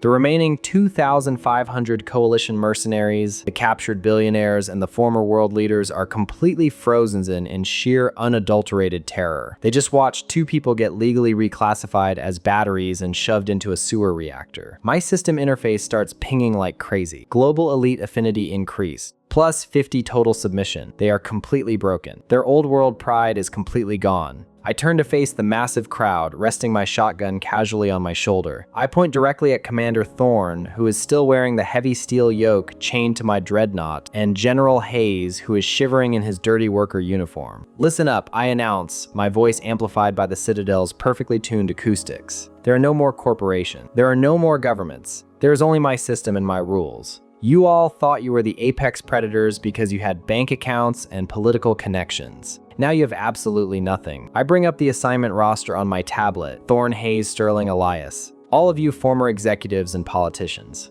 You are being reassigned to the perimeter hydroponic fields. You will perform manual agricultural labor for the rest of your natural lives. You will harvest the crops that feed my actual workers. My automated drones will supervise you. If you miss your daily quota by even a single gram, the drones have strict authorization to execute you on the spot. Thorne spits up a mouthful of blood and just nods frantically, tears streaming down his bruised face. Yes, sir, he whimpers pathetically. Whatever you say, sir. We'll pick the vegetables. Just don't put us in the reactor. I don't even waste another second looking at them. I wave my hand and my robotic enforcers immediately march forward, dragging the sobbing billionaires toward the farming sectors and forcing the thousands of mercenaries to line up and digitally sign their lifetime servitude contracts on the public terminals. It works flawlessly. I tap my tablet one last time, initiating the final lockdown sequence. The massive, 100-foot-thick titanium gates of the Citadel slide shut with a deafening boom, perfectly sealing my empire off from the irradiated hazard zones outside. My perimeter is absolute. My defenses are impenetrable. I turn my back on the plaza and walk straight into the private central elevator of the Apex Tower. The glass doors slide shut and I shoot upward at breakneck speed, leaving the noise and the kneeling crowds far below me. The elevator dings and opens into the Apex Command Suite. It is a massive, sprawling room with floor-to-ceiling reinforced glass windows offering a perfect 360-degree view of my entire flawless city. I wave my hand and my exoskeleton operators immediately step out of the room, leaving me completely alone in absolute silence. I walk slowly over to the sleek black command desk sitting in the center of the room. I don't look at the planetary grid displays right away. Instead, I reach deep into my pocket and pull out a tiny, crumpled, grease-stained receipt. It is from a cheap, rundown diner I used to eat at in my past life when I was absolutely dead broke, working 80-hour weeks just to keep the lights on while Victoria and Richard stole my million. It is a receipt for a basic black coffee and a processed egg and cheese breakfast sandwich. I place the flimsy piece of paper on the pristine metal desk and place my hand over it. Ding. Scanning basic diner receipt. Generating requested output. A small puff of localized energy materializes a steaming hot perfect cup of black coffee in a cheap ceramic mug sitting right next to a greasy sandwich wrapped in foil. I pick up the coffee and take a slow, deep sip. The bitter, cheap taste hits my tongue and it tastes absolutely incredible. It tastes like complete and utter victory. I pick up my breakfast sandwich, walk over to the massive glass window, and look down at the sprawling, perfectly ordered grid of my global citadel. The drones are patrolling. The factories are humming. The elites are in the dirt where they belong. The system is mine. The world is mine. I take a bite of the sandwich, a cold, satisfied smile permanently locked on my face. Uncontested.